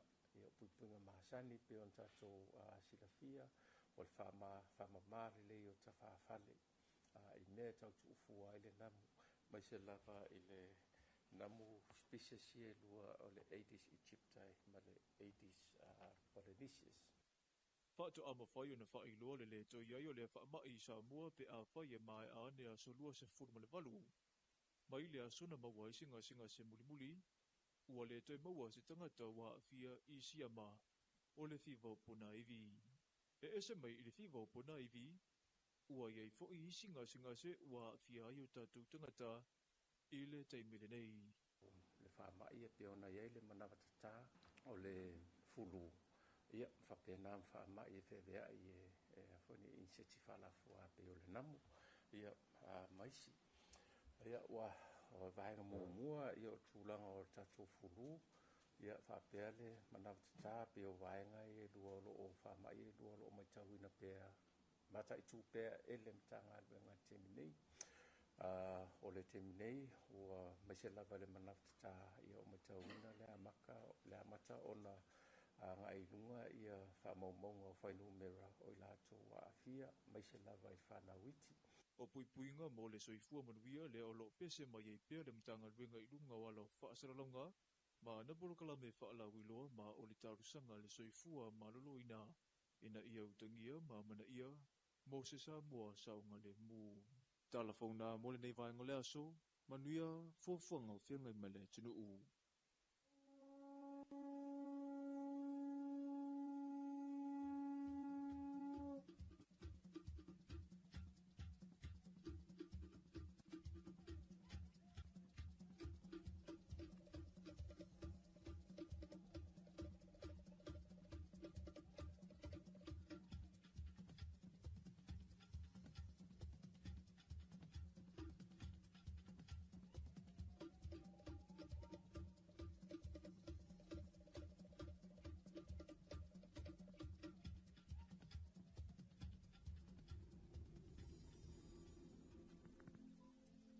O le taimile wantine vaenga o le taia o le o se fulu ma le tolu minuta leo te inele I tula e valu ia o le na fo il whaafonga le tātou tunuu ia I le toi whaasala wana atu tātou talafou o le nei taia o ia e pe ona tāpereina le sunga mata o ina isa ako mai le tātou talafou team.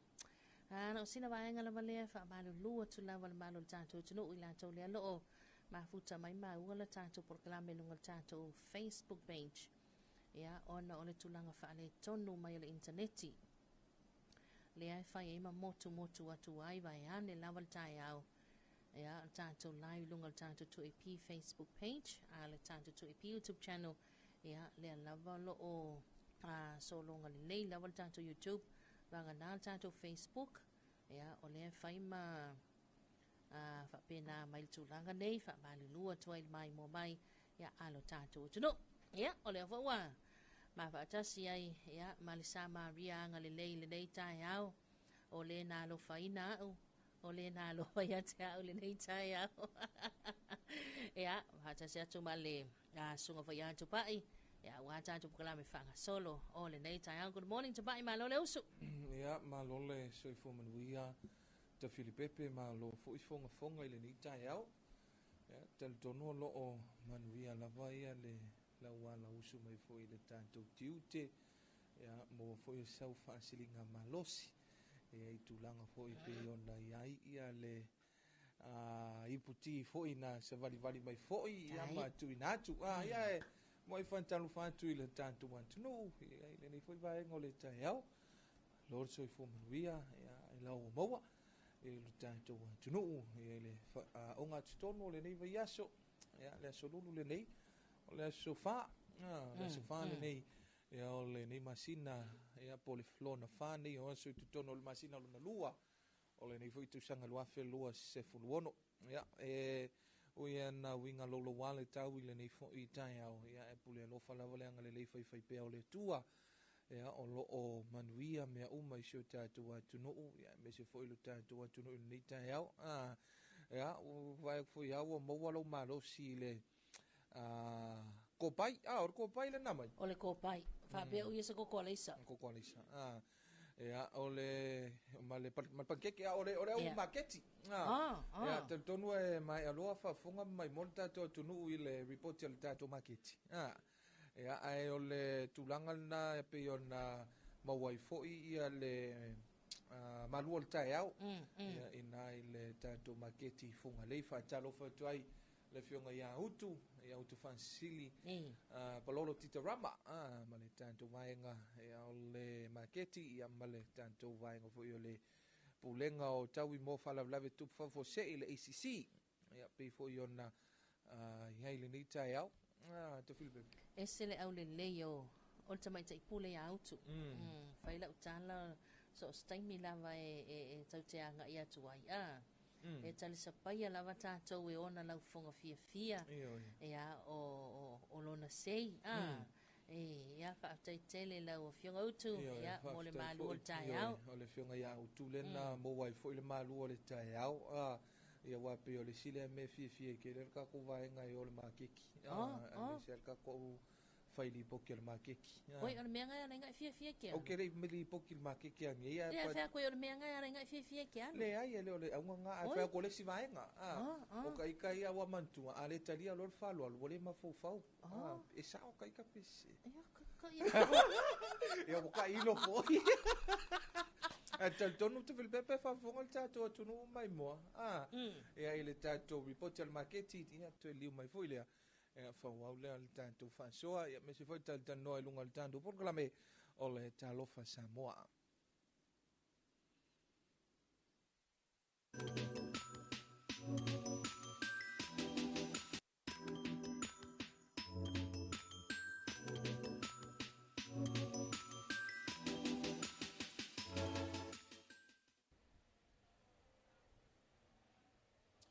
Talofa tu sei fo mo le fa fonga mo le mai mo ta po ia le tatu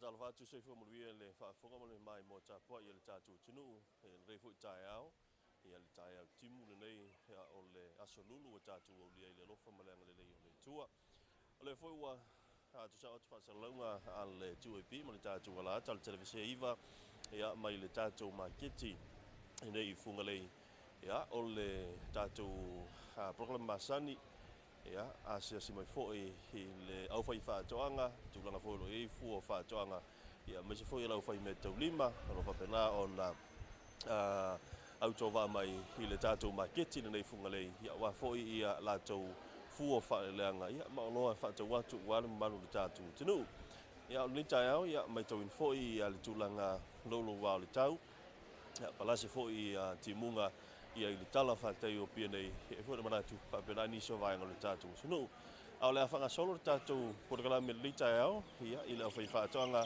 ia me se fo i o fua fa le leanga o tenu mai le marketi i funga lei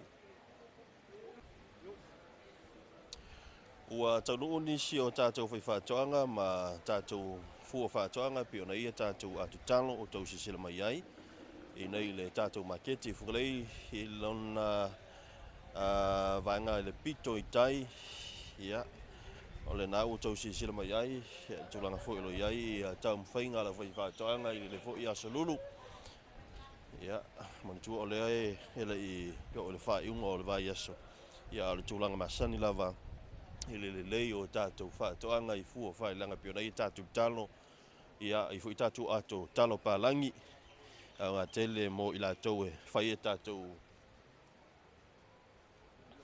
o ia tātou ato manioka o leo kikiro ako o le manioka ele se Talofa langi ia o mene ia manioka e tele hoi ona pai mai ia le maua isi to ina o le fua leo whae le anga mo aso le anga ia o le hoi lau tau sisila mai ai i le tātou ato manioka ia o ngā tele mo le whaalifu ia mo i la tau foi o tā pena se wha ausi ia o vaenga umana na e te silfia ia i la tau e lau ai foi e nga seta mafa tatu popo ai foi tatu talouli ia fa pena foi ia tatu tamu tonga ne foi O ia tātou whaipaka, au whaipaka le lei, ia ngā mo i lātou e whai lātou whale inga fo ia whātou i nātu le chips. Ia, tūlanga lava masani, tātou talo, le ia tātou talo, nā hoi sisi lātu, ia taunu mai lava, ia whai whātoanga ia ma ana talo, ia le fo ia ngai mai le tātou tinu, ia lātou whātaunga. Ia lātou hoi e ngā sea, ia tamu whawela, ia tātou au whai au lei tātou whai Samoa, tolu au whai Samoa, ia ma tātou whai pālangi e lua. Ia i le whainga le pitu i tai o le maketi i whungalei. Ia o tātou whai paka, whai pālangi, ia le ua wholai nei tātou maketi ia i whungalei. Au le lei ia talo ale songa i miki le ki sisira ko ai le tātou tino le fo ua matana fola ia na fo i talo ia te lo le fo tātou mai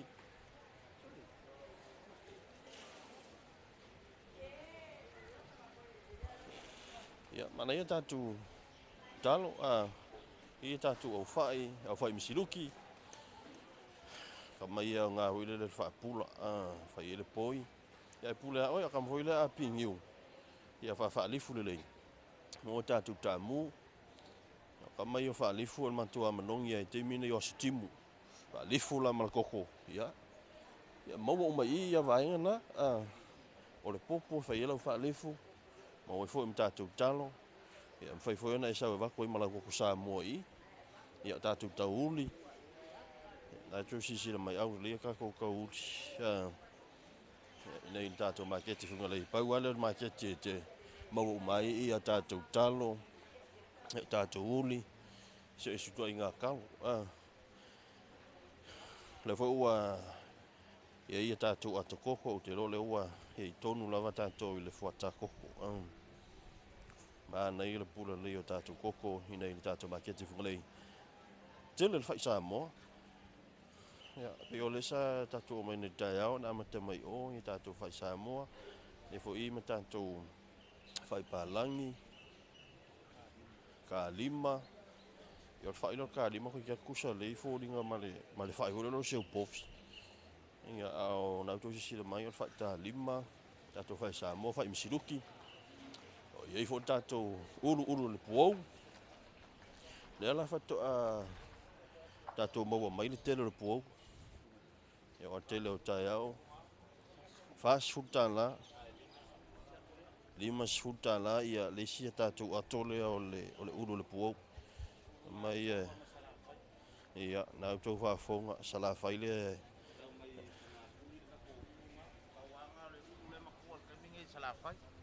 malo se fo o le tātou uru lea wa o le wa tanu mai e pe tele o taimi le mateo mai ai e seasanga vai se puau o le o fōringa mai o tele tātou puau fere sa tātou puau ia o le ulu le mai ai sala fai fonga tuli sa lenga o le puau ia pa o lava le o le fuakale mo war kaimingei o i sa lenga ia ele au mo o mai sa mo o le ulu kaimingei o le lasi fuakale sa mo a ko o sa vai fonga kuli ia lua sol vai aso ke ngei ngo sa wai ia le fa mo nga foi la ngar ngei vai aso e lua foi aso le vai aso ngei ke sa wai le fa uma ngei ulu ko e foi la ia ko e sa wai lo la ia po le stofi ia na fa fonga tātou tinu sala fai sa lenga oko le sa ule tātou puau lima sifuru ma le fast food tala i le ato ulu ia le ana sumai tātou maketi ia nei fungalei la to foi fu malanga i tinu mau ia o te lo fa o so le ale mo tātou ia tātou uli ma nei te lo tātou uli o tātou tautalo na tātou sisir mai ai ia ma e foi le so ania nei i tina ia nei o tātou wali ia i le tulanga foi le o le whau le ingo o kako kalo, kako uli, o hui tātou tautalo, tautalo ele i avesea wha, iwa se sea mau wala whai whātoanga, mafuanga mafua i ona, te upea le wha, ma tulanga o e le whaamaina ia tātou talo. A fotia. Mai tau atu ni talo ia, mai tā whasolonga mai pito i tai. Ia, ele mai tau atu tasi, lua, tōru, wha, lima, ono talo le luas futala. Ia, mai tau uli. Ova male, ia, mai luas fulu ia, tau mai talo ia. Lua ia tau uli lava le whaapusa. Ia o kama hui o uli. O le makua maa, ia o kama lea pi niu. Ia tau popo o mai o na oa ina le lei. Tele na tātou o whaipaka. Ia o maua kako ato koko maka. E whaiole ato koko maka. E ka ikia i au ka whamakoko o mai o ngā. Ona whaavela le lei, whaapau tu i malu. Ia wālawa, i whai alau whiriwhiri. A sau ai nei, te mana e whaatau. Po le ato koko e whaatau. Whaapena lawa. Tātou au whai. Ia tūlanga... Tau tia le lewa i tātou maketi na lita au, tele tātou o whai so. Ia e whai o le whai misiluki, whai pālangi, o le au whai tālima, whai Samoa. Ia ai tā tia o la ma kako kalo pālangi. Ia kalo pālangi sa o la le kako amaka mai whai pes kalo pālangi o le manioka. Ia tātou ato talo pālangi. Ia ngā mui la tofu ia lau whai chips. Ia mānei fo kama le whaalifu. Ia rore supo moa o le asutimu la tau. Kele le kako whai Samoa. Wa al whai le sa ona maua. Le vai atu ia o makua kele le kako whai Samoa. Tātou atu koko. Ia ke lo le wei tātou fuata koko. Talofa malo sei fua mnu ia le ufioga. Ia mana ia tūlanga o le atina e. Ia le nei fui vanga le tai au i fua whaatoanga le ota no man tātou maketi o whele malanga mai ai. Ke sau mai kuai o i ka whaingaka? Ta whaingata. O le utitilo atu ni tai au tele tātou koko. O le ua a mata le tātou fuata lea pe saole. Le hei o le fuakala ingi o le mkwa kelea. O la fwe ko i le koko mango mai. Koko uere lai whamalu. A koko ia ngā ua vave mai le kimu. Le ngā la umero koko le wala samulpa. O la vanga o fua whatoanga le ua whai ona tuina mai ni tai tātou maketi. O le koko, o le kalo, le si kasai le ko mai o. Le si kalo lai o le piko la. Ia le koko, ma le kalo, ia mangai wha. Ale tau le alu le kako o koko. Le alu lusuka la le koko. Ia lusuka la fo le akalo. A te tele lava. Ia manuia hoi whaatau o le tai au. Ia, ma le pito iuta le tātou maketi. Ia, tau ulunga mai ai le tātou sawaringa le tai au. Ia, na utau sila mai ai. Ia, i le whaatulanga o kako kalo paepae, kalo pingiki, kalo mumu. O mai ona whaamamara lei matango fie. Ia, esi au whai whaatoanga.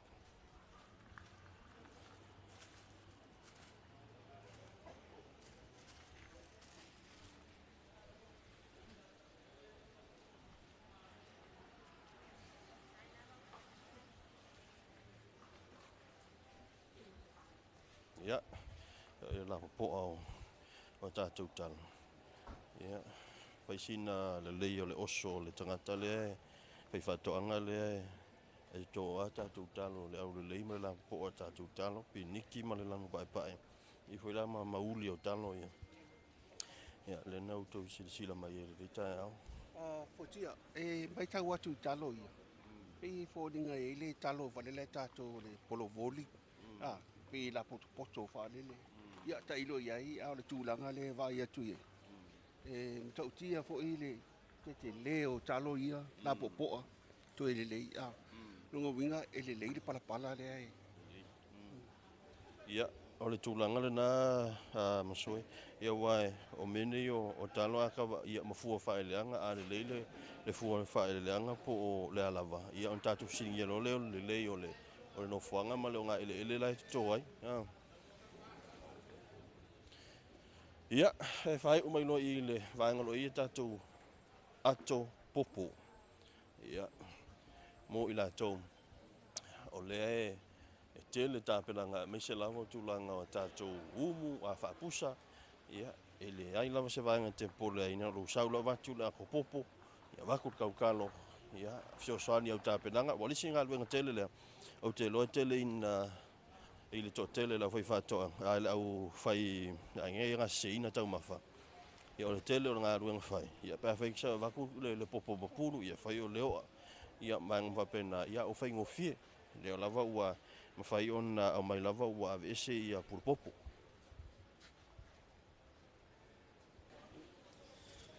Ia, tātou se mai le i tua tātou whala au aina. Ia tātou veggies, ia peona i tātou whiu, o le ano, koko Samoa. E oi fwoi tātou tai whai, a e le manao e ave atoa le au whai. E mwhai ona e angai mai pitolo iai e tātou tai whai. Ia ka mai e ka i 5 ka la angai lunga. Ia maua le tātou whai pula, ia o tātou wesi, ka pena hoi e tātou whala. Ia, tala whea ngai lava ma le tau. Ia tātou polo wheu. Ia mo i lātou e fia hoi e wha wheu ala tātou ngā senga. Isa ka mawuilo le oka. Maua le ano, maua le pepa ti polo. Tātou maukengi. Pena hoi e tātou pepa i sala elu. Ono tā la le pepa i sala elu. Lava tele a ile. Pela i sala elu o le mea i o le fiafi. Le hoi mai tauina o leo i ka kofua ka vi. Ja, sala ki vi, simoi vi. Pule au e le whai eilau vi. Tātou pepa ti polo whai oka. Ako maukengi. Asalo atu i le lau lea. Si le fo i whai whatoanga. Leo kousi si le mai. E mana tātou masoa. Mo i lātou e fia le pisua. Vai salo, koko esi. Ala vai le tu ai ngā mea i momi aile. Ia le fo i tātou moka ka la, fiu. Tātou tiporo. Maukengi. Pepa ava Samoa. Ava Samoa mai sa mata i tai. Mote le salawhai. Pangu Samoa. E hoi e kako masoa.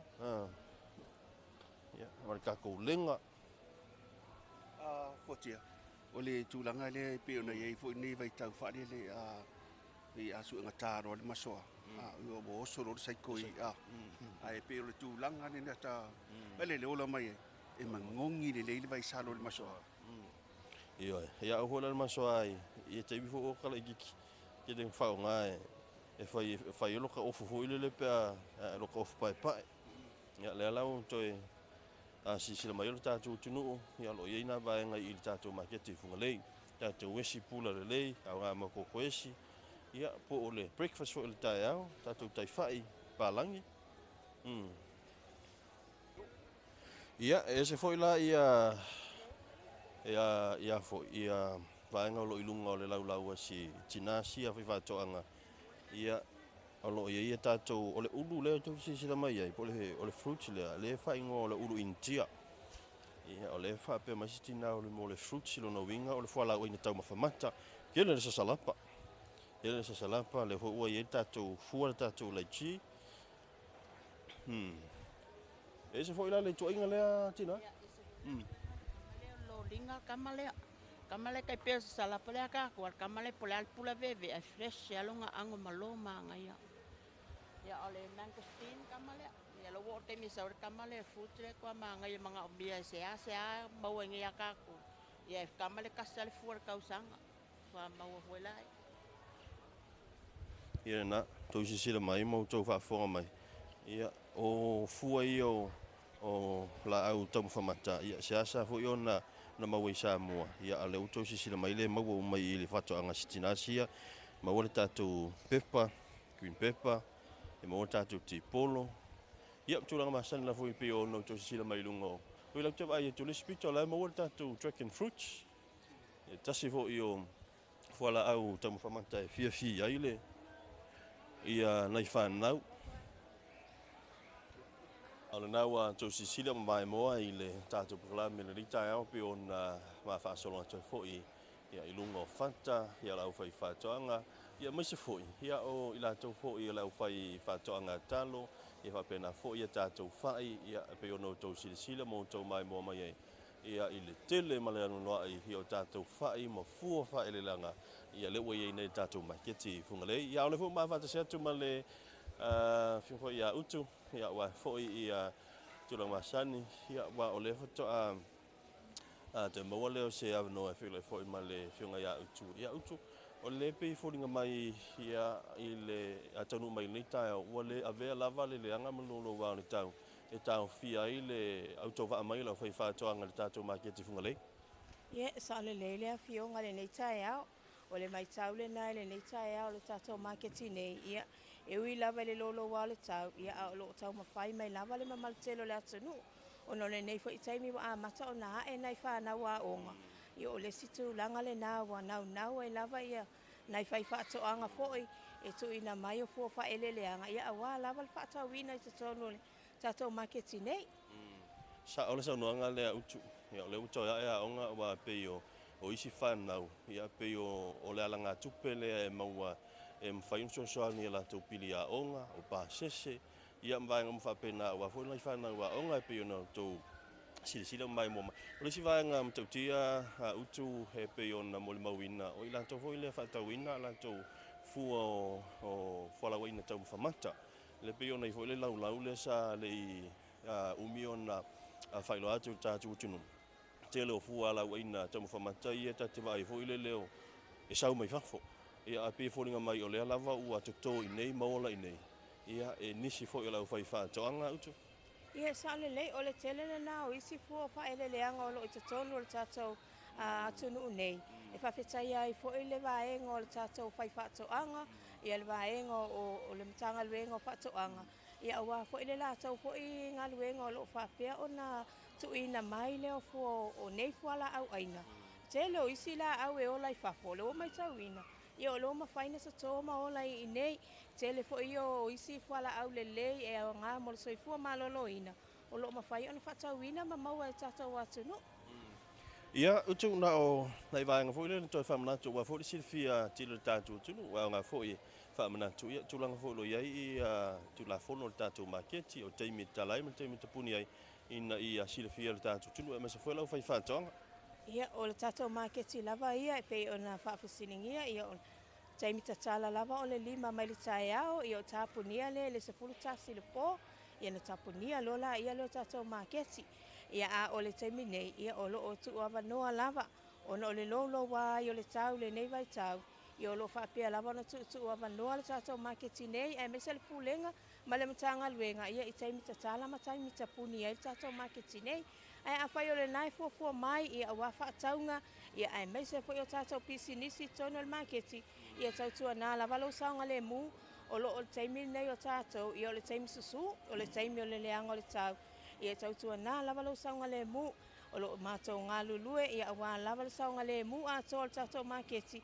ia a wā le tātou atunu ai mai se o tātou au fai whaatau ia la fionga ia tu fa sili pololo titarama ia o le faulunga foi o le tātou maketi fungalei ia pe ona ba talanoa atu ngai tau se o lia le aso farele ia o leisi fa poponga o le tātou polgala me masani o le poti mai maketi fungalei amaruia tele nei tau ma na fuanga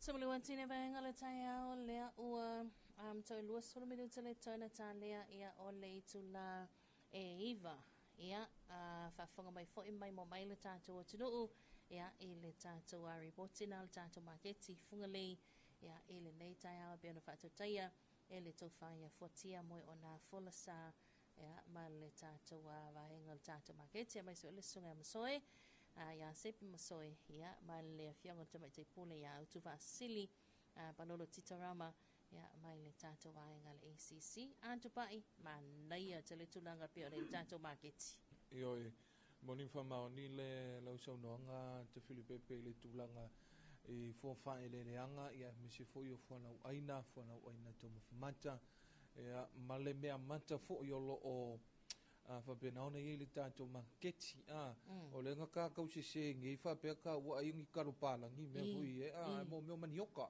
le mana ya la popo o manioka wa e tau sami se manioka ioi lo foi fai I lo foi le ke vi e fa fela nga kukale nga se I awa mantole le tato poka la me foi le tu no ma me male o me il va eso ni o le ala mete so ye o le ala ma to lua le ala ma to lua ma to fai fotia e fa pena ona au tala ia vai nga ia ole pe no fo le taulanga e se le fai ngol mangioka e se le fai ngol pakeka ale ole mana ia mane o le lipotel makiti e ui ai dobi ka lulo wale tau au lea ma losi ai a masoe fuatia no manu fa pe nan tu ina mai tato lipotel makiti no fa pe ai anga se ngase masoe ion au ia le va ai atu le na o soleanga ngi masoe o vai tau leanga ni e fa le tono ile so fu malolo ino masoe ai va tai le tua ai mo le malos le si foi vai le foi mo le malos si le sunga le tuta yo le ala por so le ala lo man le valele yo me foi na wa ele me foi ana na fa tonu ina vai ngani pe afa pe fa le tonu ya le pailate manu ya la wa vela le supoma mo e venga fa so sila o lo tapa e fa tau I la lava tupe o levo e fai fo ia manu le fa pe si kama ai o le la fa ka bua so le ai a tupa o fa manato I wa ai ia le manu ma siana wo o fa mai le ma mo e sakar sosi o ngale kipi omi le o ese smoky o lo topa vo ila le anga I mai le I vai ngale I tala fale ai nga vo ngai la lo kamalingi kelia ya na le tala to le delicious cake ai le ma mo nga sakar sosi la man o nga tau sami la manu masiana wo wasia si manu por le wale butani le la kare por le afole I valu ai o le na wo ko palasi malo siki munga le tau mato tuai mare parong longo ko foi fa forka ko ofisa o le ai le o fa pena la von tulanga le tau o le ta tu te vai ale wo fia foi la no mu na wo ai I la tala le tau lua lua la no mu lua la no mol ya wa ta to le ya to lo fa la no mu ya activate ta to lo sul fa tu na yo le vai na o le tulanga na pe ona ia wa e pe o le aunga la vai na mal fa mo o le tatu o nanga ta luona fa vai mai o le tulanga winga lolo wa le tau o fa na lave fa le natura voi vai nga fa pena ia e ta wona vale longo pu ia tu pe tatu wa tunu I le nei vai tau o le fo ie o le na o ma wa tu lungo nisi o ala anta manisi o malunga le pengo so ta inga o le ye se ta si o fa la vela fo ile le tu le mai le ta tu tanga wengo leo ye se ta si o li malo le tu sa ilia ta tu te talo ile mtanga wengo leo ai mi se fo yo le nei fo I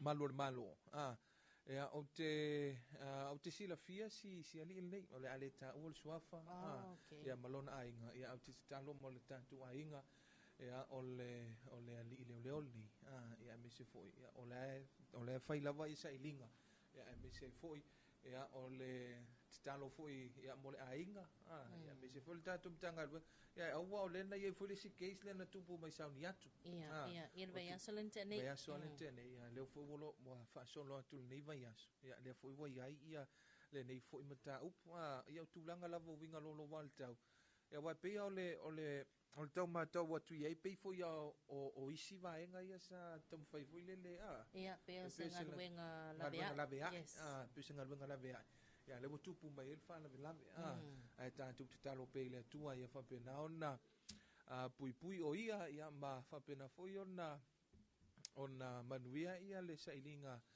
ali mata mai ta yo leo ia mi se volta tum tanga lu o le tulanga na tu pa yo le lava au mai lava fa tuanga foi le pe fo yo na sau noa ia le fionga i le li komisina o le official tine mu ia mantua fo ila le ua ngalu e whaatasi ia komiti ia o whanawalawe tupu whafose im whanawalawe matu ia le fionga tanu wasa ia le na sau noa ai o le ave le whaamua mua i le saunga le mu me sila mamao e tulanga ia yaso le anga ma le waitau nei tātou te iai o le lava tātou te tonu le piriota o tau leanga po le waitau o susu waitau o matangi o savili o ti munga e ono afua mai ai lo longa matawhenga ia wa le mauti noa le whanawalawe le sauni atu ia o le aso sale na lo le ta lenga tau lea ia sao mai la ia lo to lua ia ai faina yes le ali le sulwalu tu sanga le matua but ia o le aso sa tātou te awalawe wha malu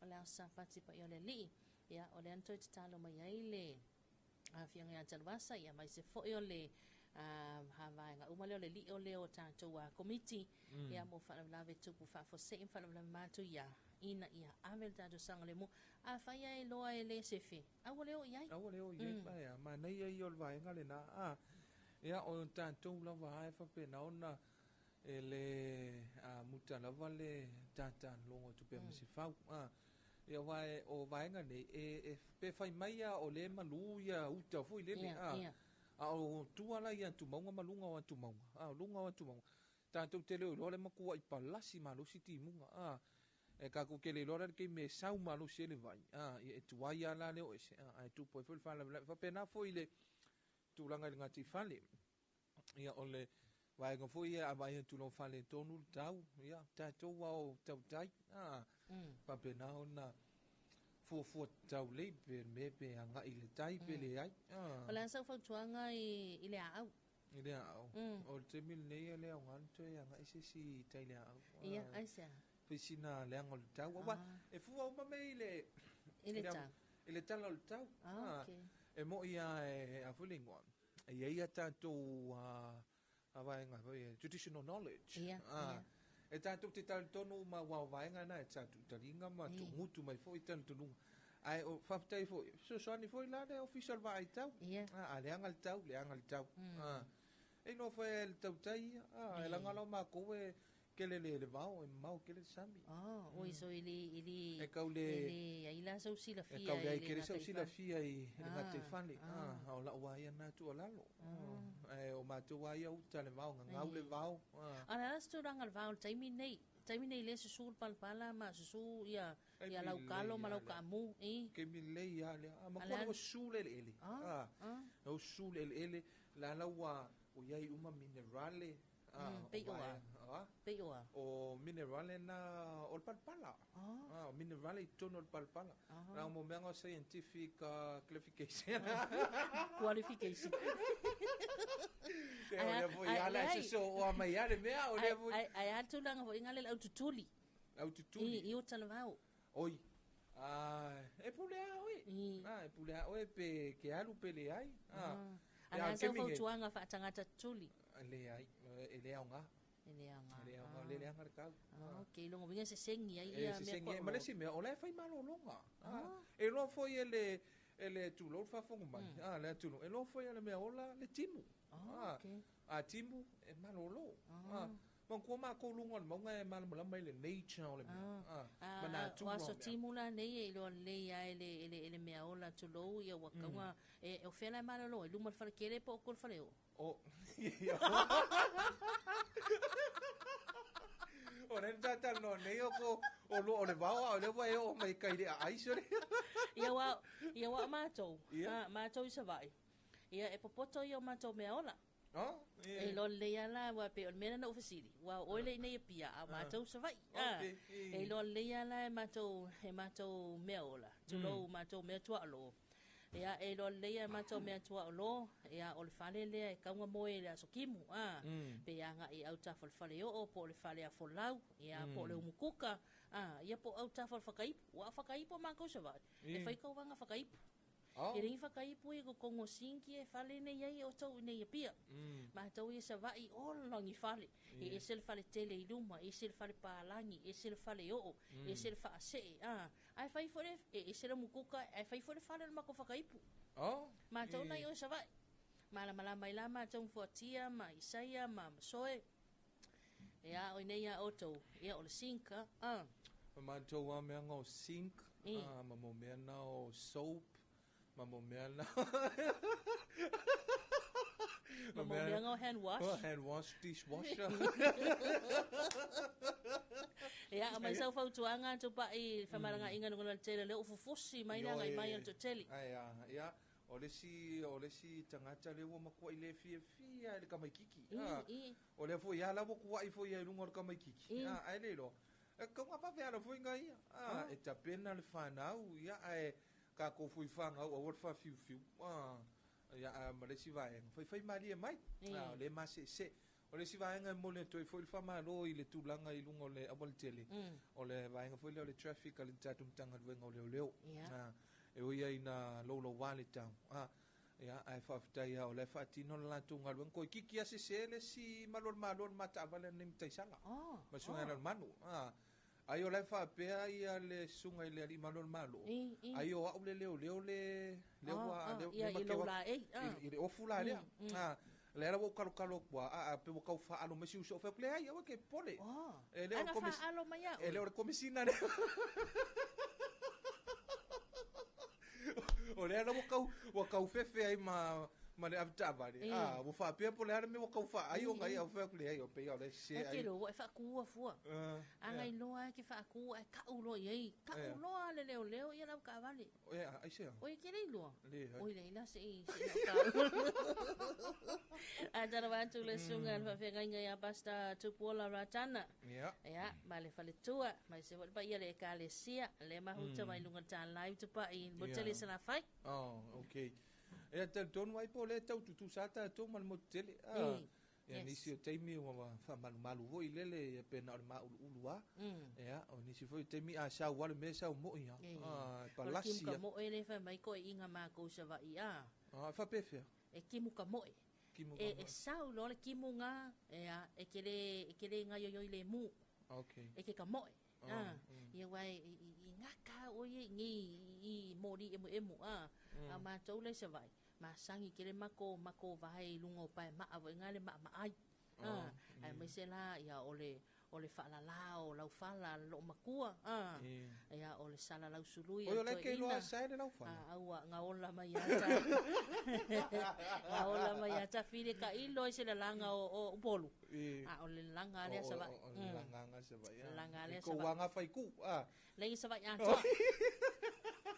Ajara wantu ile sunga ya toso kuino ia Guten Morgen le ko wakungu ia sia mani Guten Morgen le ko wakungu ia malo prada fa tele ma tamai manui tele lo wa waina tuno ia lo fantu ya Putin Zelensky wala la tanata ni la tai fo ya la tai fo el vaenga na ia ma te lo fana o Zelensky ke va pe Putin ai makfa au ai lo fa uma pa ya la ua talo fa fo ile songa ya mika ia ma naia fu fa to anga yes le o sila mai nang ta to tuno ia tuno mau ia ile mau ta to tuno o mele ia to pa io le si vaenga e fa pena pe tu lo wala se o poto e te wa e pe fatinga lo to voi le si mai le winga voi le me se amu ia sa mo so le tele male no io il tau mafa ia ma vanga foi lo fa me so le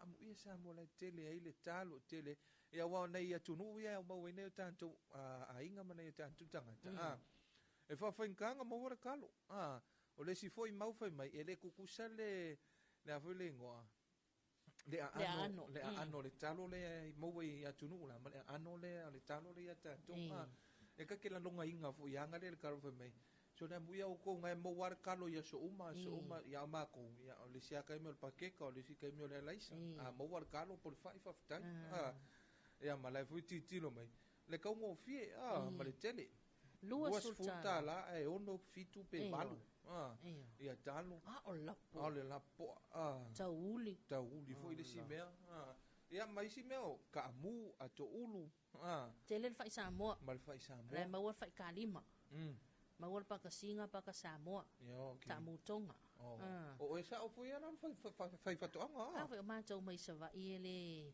ai fa aftai ai ile fa fatoanga. O le anga I mai ia la tau a fu fa ile langa market. E tua ia o tau. Tua ia o tau ye. Le le ma manga. Oi mato. Ia o tau malalo manu. Ia o tau ma isaia. Ia wai pe o market ia le tua ia o tau. Ka kiri fa longa o to foi il mutil. Ora mea ngai kiro si la fia. Ia o kama whainga luenga. Vai la ia le mea.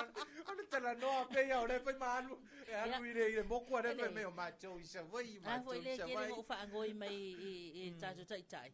Maria pos koe le kiki a kore kia le wafu. Ia ngā walu lea.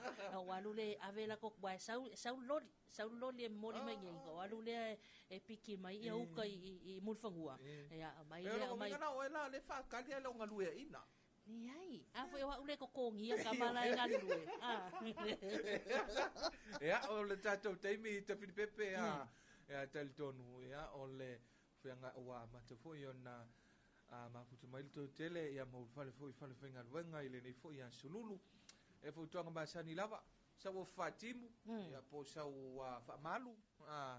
Ele le ya to timunga le pilo fatimu tino.